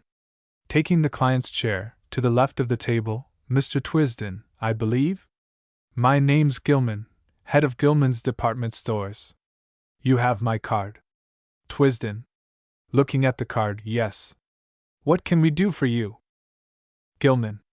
Well, I've come to you from a sense of duty, sir, and also a feeling of embarrassment. He takes from his breast pocket an evening paper. You see, I've been following this Dancy case. It's a good deal talked of in Putney, and I read this at 2:30 this afternoon. To be precise, at 2:25. He rises and hands the paper to Twisden, and with a thick gloved forefinger indicates a passage. When I read these numbers, I happened to remember giving change for a £50 note. Don't often have a one in, you know, so I went to the cash box out of curiosity, to see that I hadn't got it. Well, I add, and here it is. He draws out from his breast pocket and lays before Twisden a £50 banknote. It was brought into change by a customer of mine 3 days ago, and he got value for it. Now, that's a stolen note, it seems, and you'd like to know what I did. Mind you, that customer of mine, I've known him, well, 8 or 9 years. An Italian he is, wine salesman, and so far's I know, a respectable man foreign lookin', but nothin' more. Now, this was at 2:30, and I was at my head branch at Putney, where I live. I want you to mark the time, so as you'll see I aven't wasted a minute. I took a cab and I drove straight to my customer's private residence in Putney, where he lives with his daughter, Ricardos. His name is Paolio Ricardos. They tell me there that he's at his business shop in the city. So off I go in the cab again, and there I find him. Well, sir, I showed this paper to him and I produced the note. Here, I said, you brought this to me and you got value for it. Well, that man was taken aback. If I'm a judge, Mr. Twisden, he was taken aback, not to speak in a guilty way, but he was, as you might say, flummoxed. No, I said to him. Where did you get it? That's the point. He took his time to answer, and then he said, Well, Mr. Gilman, he said, you know me, I am an honorable man. I can't tell you offhand, but I am above the board. He's foreign, you know, in his expressions. Yes, I said. That's all very well, I said, but here I've got a stolen note, and you've got the value for it. Now I tell you, I said, what I'm going to do. I'm going straight with this note to Mr. Jacob Twisden, who's got this Dancy to Levis case in, and he's a well-known society lawyer, I said, of great experience. Oh, he said, that is what you do. Funny the way he speaks. Then I come with you. And I've got him in the cab below. I want to tell you everything before he comes up. On the way I tried to get something out of him, but I couldn't, I could not. This is very awkward, I said at last. It is, Mr. Gilman, was his reply, and he began to talk about his Sicilian claret, a very good wine, mind you, but under the circumstances it seemed to me uncalled for. Have I made it clear to you? Twisden, who has listened with extreme attention, perfectly, Mr. Gilman. I'll send down for him. He touches a handbell. The young clerk appears at the door, left forward. A gentleman in a taxi waiting. Ask him to be so good as to step up. Oh! And send Mr. Graviter here again. The young clerk goes out. Gilman. As I told you, sir, I've been following this case. It's what you might call piquant. And I should be very glad if it came about that this helped Captain Dancy. I take an interest, because, to tell you the truth, confidentially, I don't like, well, not to put too fine a point upon it, Bruce. They work harder, they're more sober, they're honest, and they're everywhere.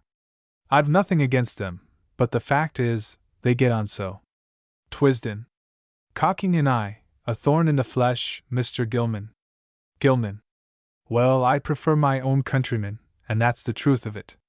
As he speaks, Graviter comes in by the door left forward. Twisden. Pointing to the newspaper and the note, Mr. Gilman has brought this, of which he is holder for value. His customer, who changed it 3 days ago, is coming up. Graviter. The 50-pounder. I see. His face is long and reflective. Young clerk. Entering Mr. Ricardos, sir. He goes out. Ricardos is a personable, Italian-looking man in a frock coat, with a dark mustachioed face and dark hair a little grizzled.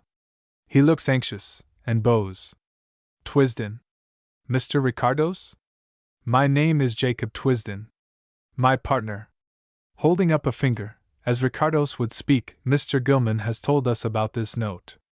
You took it to him, he says, 3 days ago, that is, on Monday, and received cash for it? Ricardos. Yes, sir. Twisden. You were not aware that it was stolen? Ricardos. With his hand to his breast. Oh. No, sir. Twisden. You received it from? Ricardos. A minute, sir, I would wish to explain, with an expressive shrug, in private. Twisden.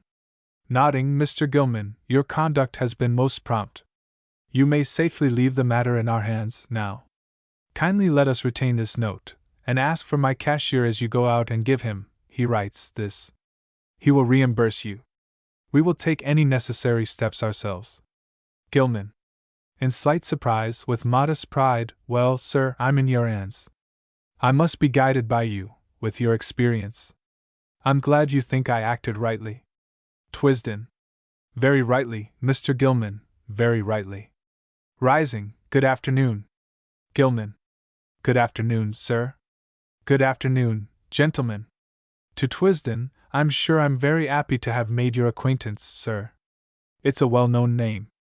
Twisden. Thank you. Gilman retreats, glances at Ricardos, and turns again. Gilman. I suppose there's nothing else I ought to do, in the interests of the law? I'm a careful man. Twisden. If there is, Mr. Gilman, we will let you know. We have your address. You may make your mind easy, but don't speak of this. It might interfere with justice. Gilman. Oh, I shouldn't dream of it. I've no wish to be mixed up in anything conspicuous. That's not my principle at all. Good day, gentlemen. He goes. Twisden. Seating himself, now, sir, will you sit down? But Ricardos does not sit. He stands looking uneasily across the table at Graviter. You may speak out.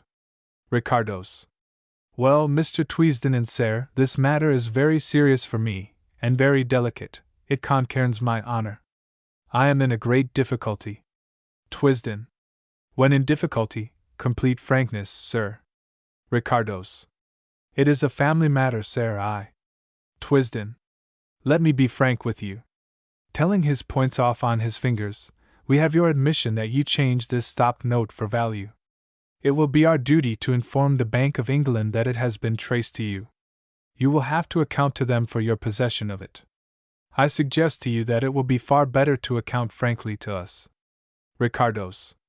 Taking out a handkerchief and quite openly wiping his hands and forehead, I received this note, sir, with others, from a gentleman, sir, in settlement of a debt of honor, and I know nothing of where he got them. Twisden. That is very vague. If that is all you can tell us, I'm afraid. Ricardos. Gentlemen, this is very painful for me. It is my daughter's good name. He again wipes his brow. Twisden. Come, sir, speak out. Ricardos. Desperately, the notes were a settlement to her from this gentleman, of whom she was a great friend. Twisden. Suddenly, I am afraid we must press you for the name of the gentleman. Ricardos. Sir, if I give it to you, and it does him harm, what will my daughter say? This is a bad matter for me. He behaved well to her, and she is attached to him still. Sometimes she is crying yet because she lost him. And now we betray him, perhaps, who knows? This is very unpleasant for me. Taking up the paper, here it gives the number of another note, £100 note. I have that too. He takes a note from his breast pocket. Gravida. How much did he give you in all? Ricardos. For my daughter's settlement, £1,000. I understand he did not wish to give a check because of his marriage. So I did not think anything about it being in notes, you see. Twisden. When did he give you this money? Ricardos. The middle of October last. Twisden. Suddenly looking up, Mr. Ricardos, was it Captain Dancy? Ricardos. Again wiping his forehead, gentlemen, I am so fond of my daughter. I have only the one, and no wife. Twisden. With an effort, yes, but I must know. Ricardos.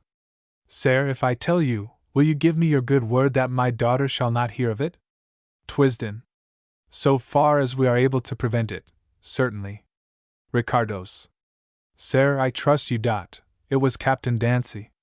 A long pause. Graviter suddenly, were you blackmailing him? Twisden.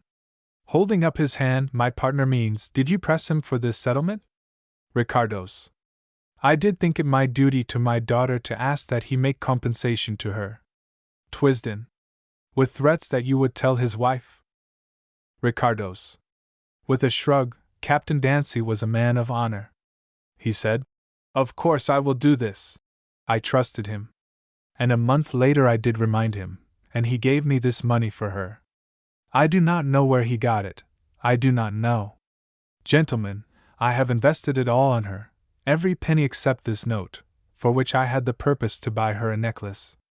That is the sweared truth. Twisden. I must keep this note. He touches the £100 note. You will not speak of this to anyone. I may recognize that you were a holder for value received. Others might take a different view. Good day, sir. Graviter, see Mr. Ricardos out, and take his address. Ricardos. Pressing his hands over the breast of his frock coat, with a sigh, gentlemen, I beg you, remember what I said. With a roll of his eyes, my daughter, I am not happy. Good day. He turns and goes out slowly, left forward, followed by Graviter. Twisden. To himself, young Dancy. He pins the two notes together and places them in an envelope, then stands motionless except for his eyes and hands, which restlessly express the disturbance within him. Graviter returns, carefully shuts the door, and going up to him, hands him Ricardo's card. Looking at the card, Villa Benvenuto. This will have to be verified, but I'm afraid it's true. That man was not acting. Graviter. What's to be done about Dancy? Twisden. Can you understand a gentleman? Graviter. I don't know, sir. The war loosened, form, all over the place. I saw plenty of that myself. And some men have no moral sense. From the first I've had doubts. Twisden. We can't go on with the case. Graviter. Phew. A moment's silence, gosh. It's an awful thing for his wife. Twisden. Yes. Graviter, touching the envelope, chance brought this here, sir. That man won't talk, he's too scared. Twisden. Gilman. Graviter. Too respectable. If DeLevis got those notes back, and the rest of the money, anonymously? Twisden. But the case, Graviter, the case. Graviter. I don't believe this alters what I've been thinking. Twisden. Thought is one thing, knowledge another. There's duty to our profession. Ours is a fine calling. On the good faith of solicitors a very great deal hangs. He crosses to the hearth as if warmth would help him. Graviter. It'll let him in for a prosecution. He came to us in confidence. Twisden. Not as against the law. Graviter. No, I suppose not. A pause. By Jove, I don't like losing this case. I don't like the admission we backed such a wrong un. Twisden. Impossible to go on. Apart from ourselves, there's Sir Frederick. We must disclose to him, can't let him go on in the dark. Complete confidence between solicitor and counsel is the essence of professional honor. Graviter.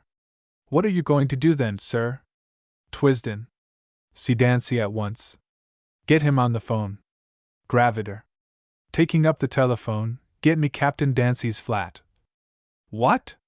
To Twisden, Mrs. Dancy is here. That's a propos with a vengeance. Are you going to see her, sir? Twisden. After a moment's painful hesitation, I must.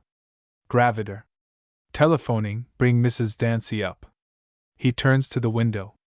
Mabel Dandy is shown in, looking very pale. Twisden advances from the fire, and takes her hand. Mabel. Major Colford's taken Ronnie off in his car for the night. I thought it would do him good. I said I'd come round in case there was anything you wanted to say before tomorrow. Twisden.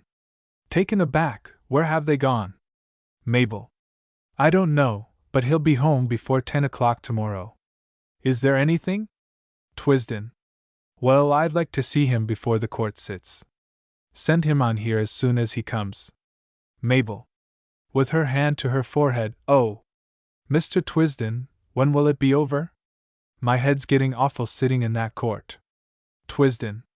My dear Mrs. Dancy, there's no need at all for you to come down tomorrow.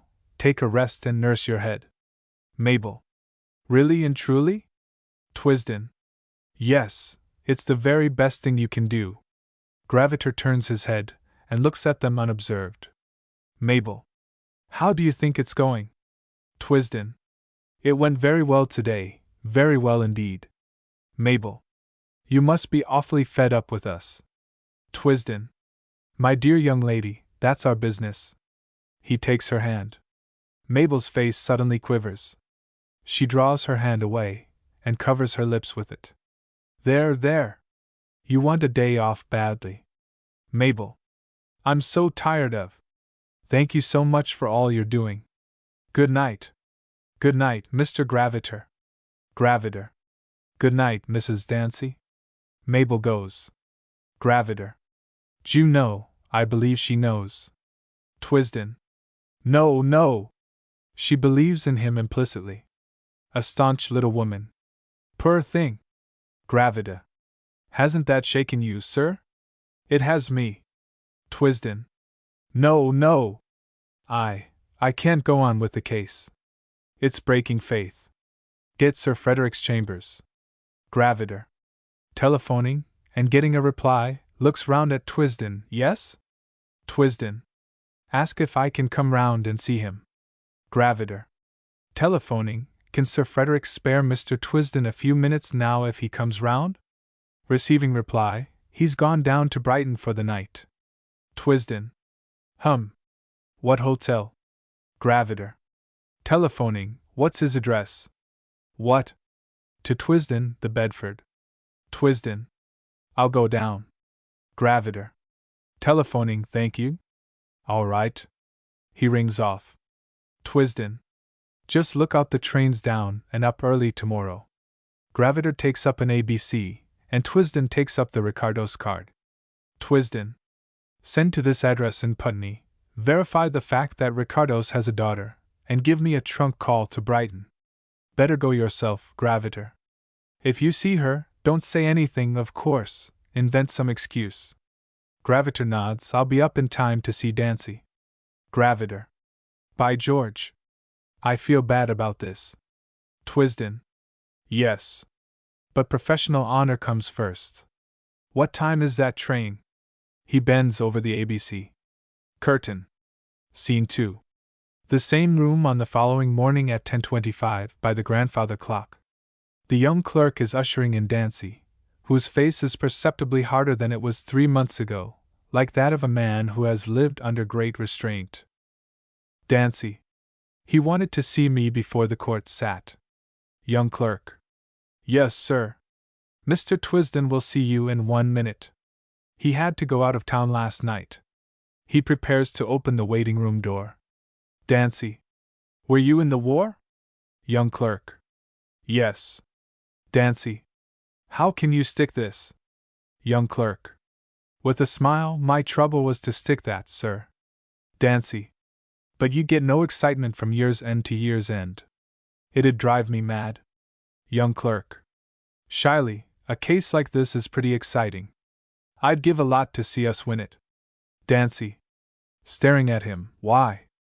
What is it to you? Young clerk. I don't know, sir. It's like football. You want your side to win. He opens the waiting room door. Expanding, you see some rump starts, too, in a lawyer's office in a quiet way. Dancy enters the waiting room, and the young clerk, shutting the door, meets Twisden as he comes in, left forward, and takes from him overcoat, top hat, and a small bag. Young clerk. Captain Dancy's waiting, sir. He indicates the waiting room. Twisden. Narrowing his lips very well. Mr. Graviter gone to the courts? Young clerk. Yes, sir. Twisden. Did he leave anything for me? Young clerk. On the table, sir.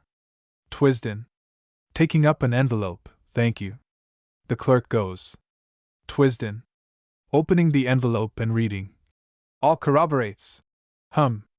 He puts it in his pocket and takes out of an envelope the 2 notes, lays them on the table, and covers them with a sheet of blotting paper, stands a moment preparing himself, then goes to the door of the waiting room, opens it, and says, Now, Captain Dancy. Sorry to have kept you waiting. Dancy. Entering. Windsor came to me yesterday about General Canninge's evidence. Is that what you wanted to speak to me about? Twisden. No, it isn't that. Dancy. Looking at his wrist watch, by me it's just on the half hour, sir. Twisden. Yes. I don't want you to go to the court. Dancy. Not? Twisden. I have very serious news for you. Dancy. Wincing and collecting himself. Oh. Twisden. These 2 notes. He uncovers the notes. After the court rose yesterday, we had a man called Ricardos here. A pause. Is there any need for me to say more? Dancy. Unflinching. No. What now? Twisden. Our duty was plain. We could not go on with the case. I have consulted Sir Frederick. He felt that he must throw up his brief, and he will do that the moment the court sits. Now I want to talk to you about what you're going to do. Dancy.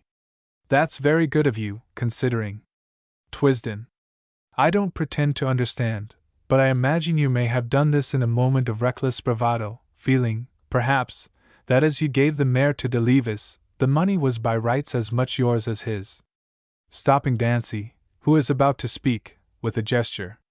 To satisfy a debt of honor to this lady, and no doubt, to save your wife from hearing of it from the man Ricardos. Is that so? Dancy. To the life. Twisden. It was mad, Captain Dancy, mad. But the question now is, what do you owe to your wife? She doesn't dream, I suppose? Dancy. With a twitching face, no. Twisden. We can't tell what the result of this collapse will be. The police have the theft in hand. They may issue a warrant. The money could be refunded, and the costs paid. Somehow that can all be managed. But it may not help. In any case, what end is served by your staying in the country? You can't save your honor, that's gone. You can't save your wife's peace of mind. If she sticks to you, do you think she will? Dancy. Not if she's wise. Twisden. Better go. There's a war in Morocco. Dancy. With a bitter smile, good old Morocco. Twisden. Will you go, then, at once, and leave me to break it to your wife? Dancy. I don't know yet. Twisden. You must decide quickly, to catch a boat train. Many a man has made good. You're a fine soldier. Dancy. There are alternatives. Twisden. Now, go straight from this office. You've a passport, I suppose. You won't need a visa for France, and from there you can find means to slip over. Have you got money on you? Dancy nods. We will see what we can do to stop or delay proceedings. Dancy. It's all damned kind of you. With difficulty, but I must think of my wife. Give me a few minutes. Twisden. Yes, go in there and think it out. He goes to the door, right, and opens it. Dancy passes him and goes out. Twisden rings a bell and stands waiting. Clerk. Entering. Yes, sir? Twisden. Tell them to call a taxi. Clerk. Who has a startled look. Yes, sir. Mr. Graviter has come in, with General Canninge. Are you disengaged? Twisden. Yes. The clerk goes out, and almost immediately Graviter and Canninge enter. Good morning, General. To Graviter. Well? Graviter. Sir Frederick got up at once and said that since the publication of the numbers of those notes, information had reached him which forced him to withdraw from the case. Great sensation, of course. I left Bromley in charge. There'll be a formal verdict for the defendant, with costs. Have you told Dancy? Twisden. Yes. He's in there deciding what he'll do. Canninge. Grave and vexed. This is a dreadful thing, Twisden. I've been afraid of it all along. A soldier. A gallant fellow, too. What on earth got into him? Twisden. There's no end to human nature, General. Graviter. You can see queerer things in the papers any day. Canninge. That poor young wife of his. Windsor gave me a message for you, Twisden. If money's wanted quickly to save proceedings, draw on him. Is there anything I can do? Twisden. I've advised him to go straight off to Morocco. Canninge. I don't know that an asylum isn't the place for him. He must be off his head at moments. That jump crazy. He'd have got a verdict on that alone, If they'd seen those balconies. I was looking at them when I was down there last Sunday. Daring thing, Twisden. Very few men, on a dark night, he risked his life twice. That's a shrewd fellow, young de Levis. He spotted Dancy's nature. The young clerk enters. Clerk. The taxi's here, sir. Will you see Major Culford and Miss Orme? Twisden. Graviter, no, show them in. The young clerk goes. Caninch. Culford's badly cut up. Margaret Orme and Culford enter. Culford. Striding forward, there must be some mistake about this, Mr. Twisden. Twisden. HSSH. Dancy's in there. He's admitted it. Voices are subdued at once. Culford.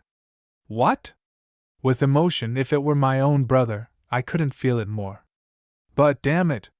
What right had that fellow to chuck up the case, without letting him know, too? I came down with Dancy this morning, and he knew nothing about it. Twisden. Coldly, that was unfortunately unavoidable. Culford. Guilty or not, you ought to have stuck to him. It's not playing the game, Mr. Twisden. Twisden. You must allow me to judge where my duty lay, in a very hard case. Culford. I thought a man was safe with his solicitor. Caninch. Culford, you don't understand professional etiquette. Culford. No, thank God. Twisden. When you have been as long in your profession as I have been in mine, Major Culford, you will know that duty to your calling outweighs duty to friend or client. Culford.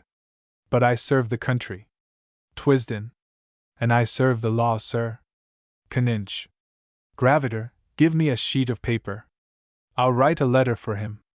Margaret. Going up to Twisden, dear Mr. Jacob, pay de Levis. You know my pearls, put them up the spout again. Don't let Ronnie be. Twisden. Money isn't the point, Margaret. Margaret. It's ghastly.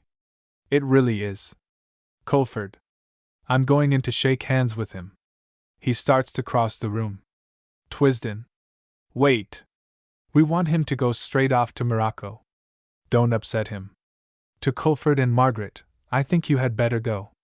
If, a little later, Margaret, you could go round to Mrs. Dancy. Culford. Poor little Mabel Dancy. It's perfect hell for her. They have not seen that Dancy has opened the door behind them. Dancy. It is. They all turn round in consternation. Culford. With a convulsive movement, old boy. Dancy. No good, Culford. Gazing round at them, oh. Clear out, I can't stand commiseration, and let me have some air. Twisden motions to Culford and Margaret to go, and as he turns to Dancy, they go out. Graviter also moves towards the door. The general sits motionless. Graviter goes out. Twisden. Well? Dancy. I'm going home, to clear up things with my wife. General Caninch, I don't quite know why I did the damn thing. But I did, and there's an end of it. Caninch. Dancy, for the honor of the army, avoid further scandal if you can. I've written a letter to a friend of mine in the Spanish War Office. It will get you a job in their war. Caninch closes the envelope. Dancy. Very good of you. I don't know if I can make use of it. Caninch stretches out the letter, which Twisden hands to Dancy, who takes it. Graviter reopens the door. Twisden. What is it? Graviter. De Levis is here. Twisden. De Levis? Can't see him. Dancy. Let him in. After a moment's hesitation, Twisden nods, and Graviter goes out. The three wait in silence with their eyes fixed on the door, the general sitting at the table, Twisden by his chair, Dancy between him and the door right. De Levis comes in and shuts the door. He is advancing towards Twisden when his eyes fall on Dancy, and he stops. Twisden. You wanted to see me? De Levis. Moistening his lips, yes. I came to say that I overheard. I am afraid a warrant is to be issued. I wanted you to realize, it's not my doing. I'll give it no support. I'm content. I don't want my money. I don't even want costs. Dancy, do you understand? Dancy does not answer, but looks at him with nothing alive in his face but his eyes. Twisden. We are obliged to you, sir. It was good of you to come. De Levis. With a sort of darting pride, don't mistake me. I didn't come because I feel Christian. I am a Jew. I will take no money, not even that which was stolen. Give it to a charity. I'm proved right. And now I'm done with the damned thing. Good morning. He makes a little bow to Canninge and Twisden, and turns to face Dancy, who has never moved. The two stand motionless, looking at each other, then De Levis shrugs his shoulders and walks out. When he is gone there is a silence. Canninge. Suddenly, you heard what he said, Dancy? You have no time to lose. But Dancy does not stir. Twisden. Captain Dancy? Slowly, without turning his head, rather like a man in a dream, Dancy walks across the room, and goes out. Curtain. Scene 3. The Dancy's sitting room, a few minutes later. Mabel Dancy is sitting alone on the sofa with a newspaper on her lap. She is only just up, and has a bottle of smelling salts in her hand. 2 or 3 other newspapers are dumped on the arm of the sofa. She topples the one off her lap and takes up another as if she couldn't keep away from them, drops it in turn, and sits staring before her, sniffing at the salts. The door, right, is opened and Dancy comes in. Mabel. Utterly surprised. Ronnie. Do they want me in court? Dancy. No. Mabel. What is it then? Why are you back? Dancy. Spun. Mabel. Blank spun? What do you mean? What spun? Dancy. The case. They'd found out through those notes. Mabel. Oh. Staring at his face. Who? Dancy. Me. Mabel. After a moment of horrified stillness, don't, Ronnie. Oh. No. Don't. She buries her face in the pillows of the sofa. Dancy stands looking down at her. Dancy. Pity you wouldn't come to Africa 3 months ago. Mabel. Why didn't you tell me then? I would have gone. Dancy. You wanted this case. Well, it's fallen down. Mabel. Oh. Why didn't I face it? But I couldn't, I had to believe. Dancy. And now you can't. It's the end, Mabel. Mabel. Looking up at him, no. Dancy goes suddenly on his knees and seizes her hand. Dancy. Forgive me. Mabel. Putting her hand on his head, yes, oh yes. I think I've known a long time, really. Only, why? What made you? Dancy. Getting up and speaking in jerks, it was a crazy thing to do, but damn it, I was only looting a looter. The money was as much mine as his. A decent chap would have offered me half. You didn't see the brute look at me that night at dinner as much as to say, "You blasted fool!" It made me mad. That wasn't a bad jump twice over. Nothing in the war took quite such nerve. Grimly, I rather enjoyed that evening. Mabel. But money! To keep it! Dancy. Sullenly, yes, but I had a debt to pay. Mabel. To a woman? Dancy. A debt of honor, it wouldn't wait. Mabel. It was to a woman. Ronnie, don't lie any more. Dancy. Grimly, well, I wanted to save your knowing. I'd promised 1,000. I had a letter from her father that morning, threatening to tell you. All the same, if that tyke hadn't jeered at me for parlor tricks. But what's the good of all this now? Sullenly, well, it may cure you of loving me. Get over that, Mab. I never was worth it, and I'm done for. Mabel. The woman, have you, since? Dancy. Energetically, no. You supplanted her. But if you'd known I was leaving a woman for you, you'd never have married me. He walks over to the hearth. Mabel too gets up. She presses her hands to her forehead, then walks blindly round to behind the sofa and stands looking straight in front of her. Mabel. Coldly, what has happened exactly? Dancy. Sir Frederick chucked up the case. I've seen Twisden. They want me to run for it to Morocco. Mabel. To the war there? Dancy. Yes. There's to be a warrant out. Mabel. A prosecution? Prison? Oh, go. Don't wait a minute. Go. Dancy. Blast them. Mabel. Oh, Ronnie. Please. Please. Think what you want. I'll pack. Quick. No. Don't wait to take things. Have you got money? Dancy. Nodding, this'll be goodbye then. Mabel. After a moment's struggle, oh. No. No, no. I'll follow. I'll come out to you there. Dancy. D'you mean you'll stick to me? Mabel. Of course I'll stick to you. Dancy seizes her hand and puts it to his lips.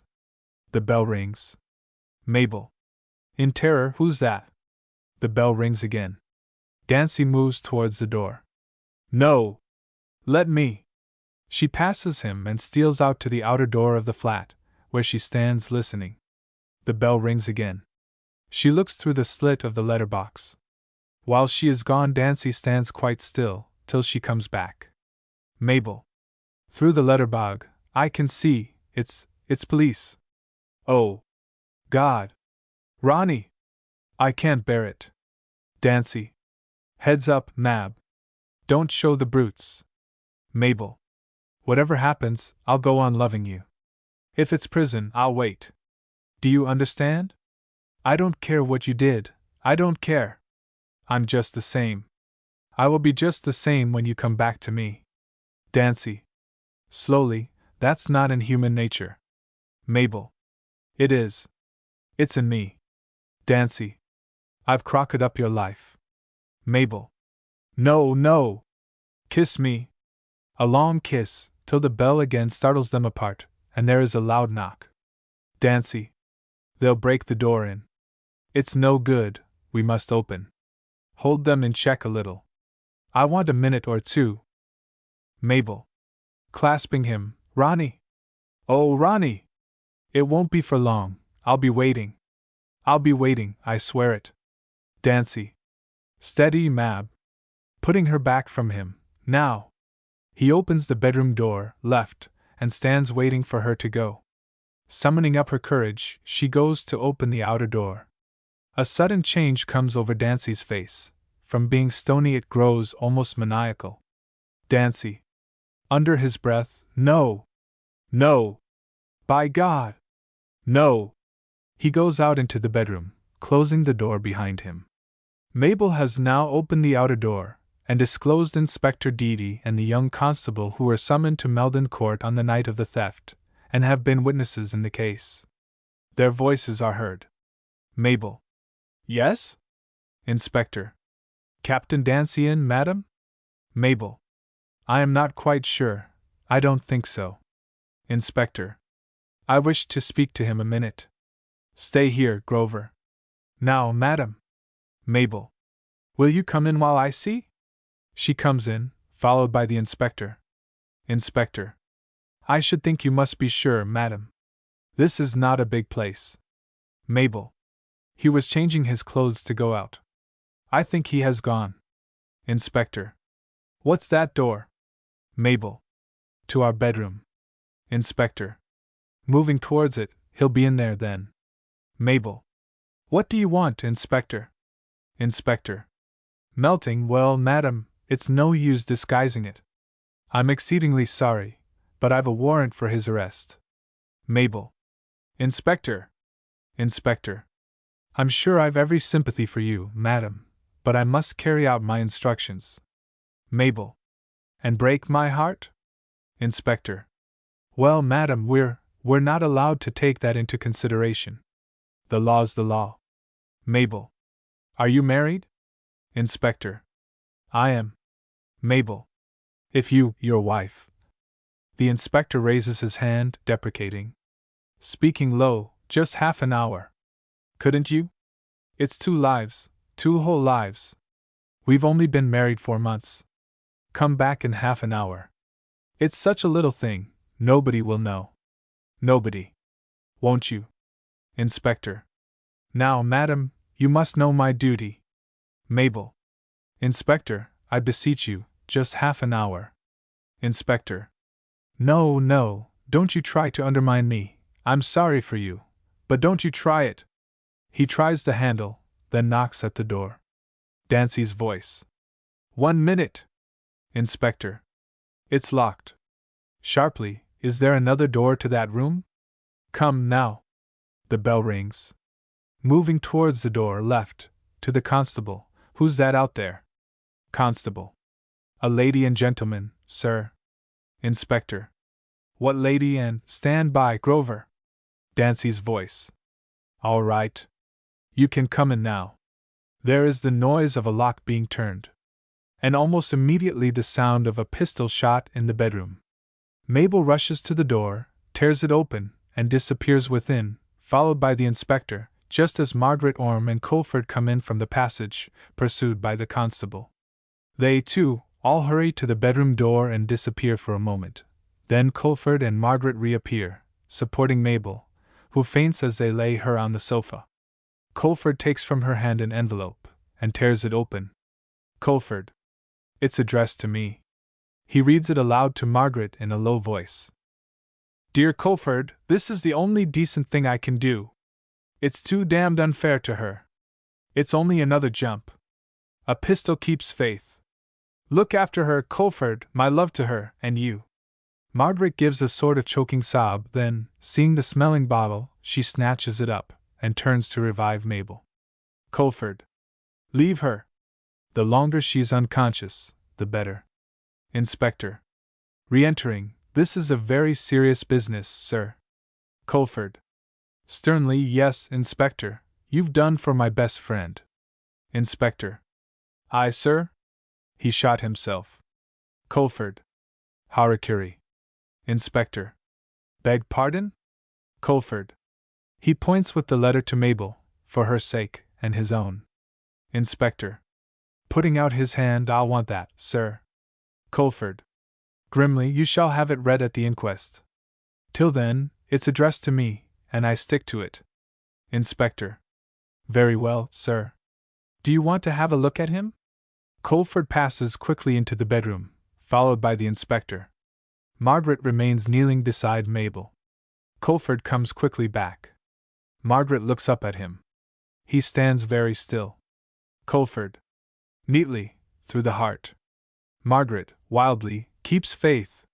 We've all done that. It's not enough. Culford. Looking down at Mabel, all right, old boy. The curtain falls. Galsworthy's plays. Links to all volumes. The first series. The second series. The third series. The fourth series. The fifth series.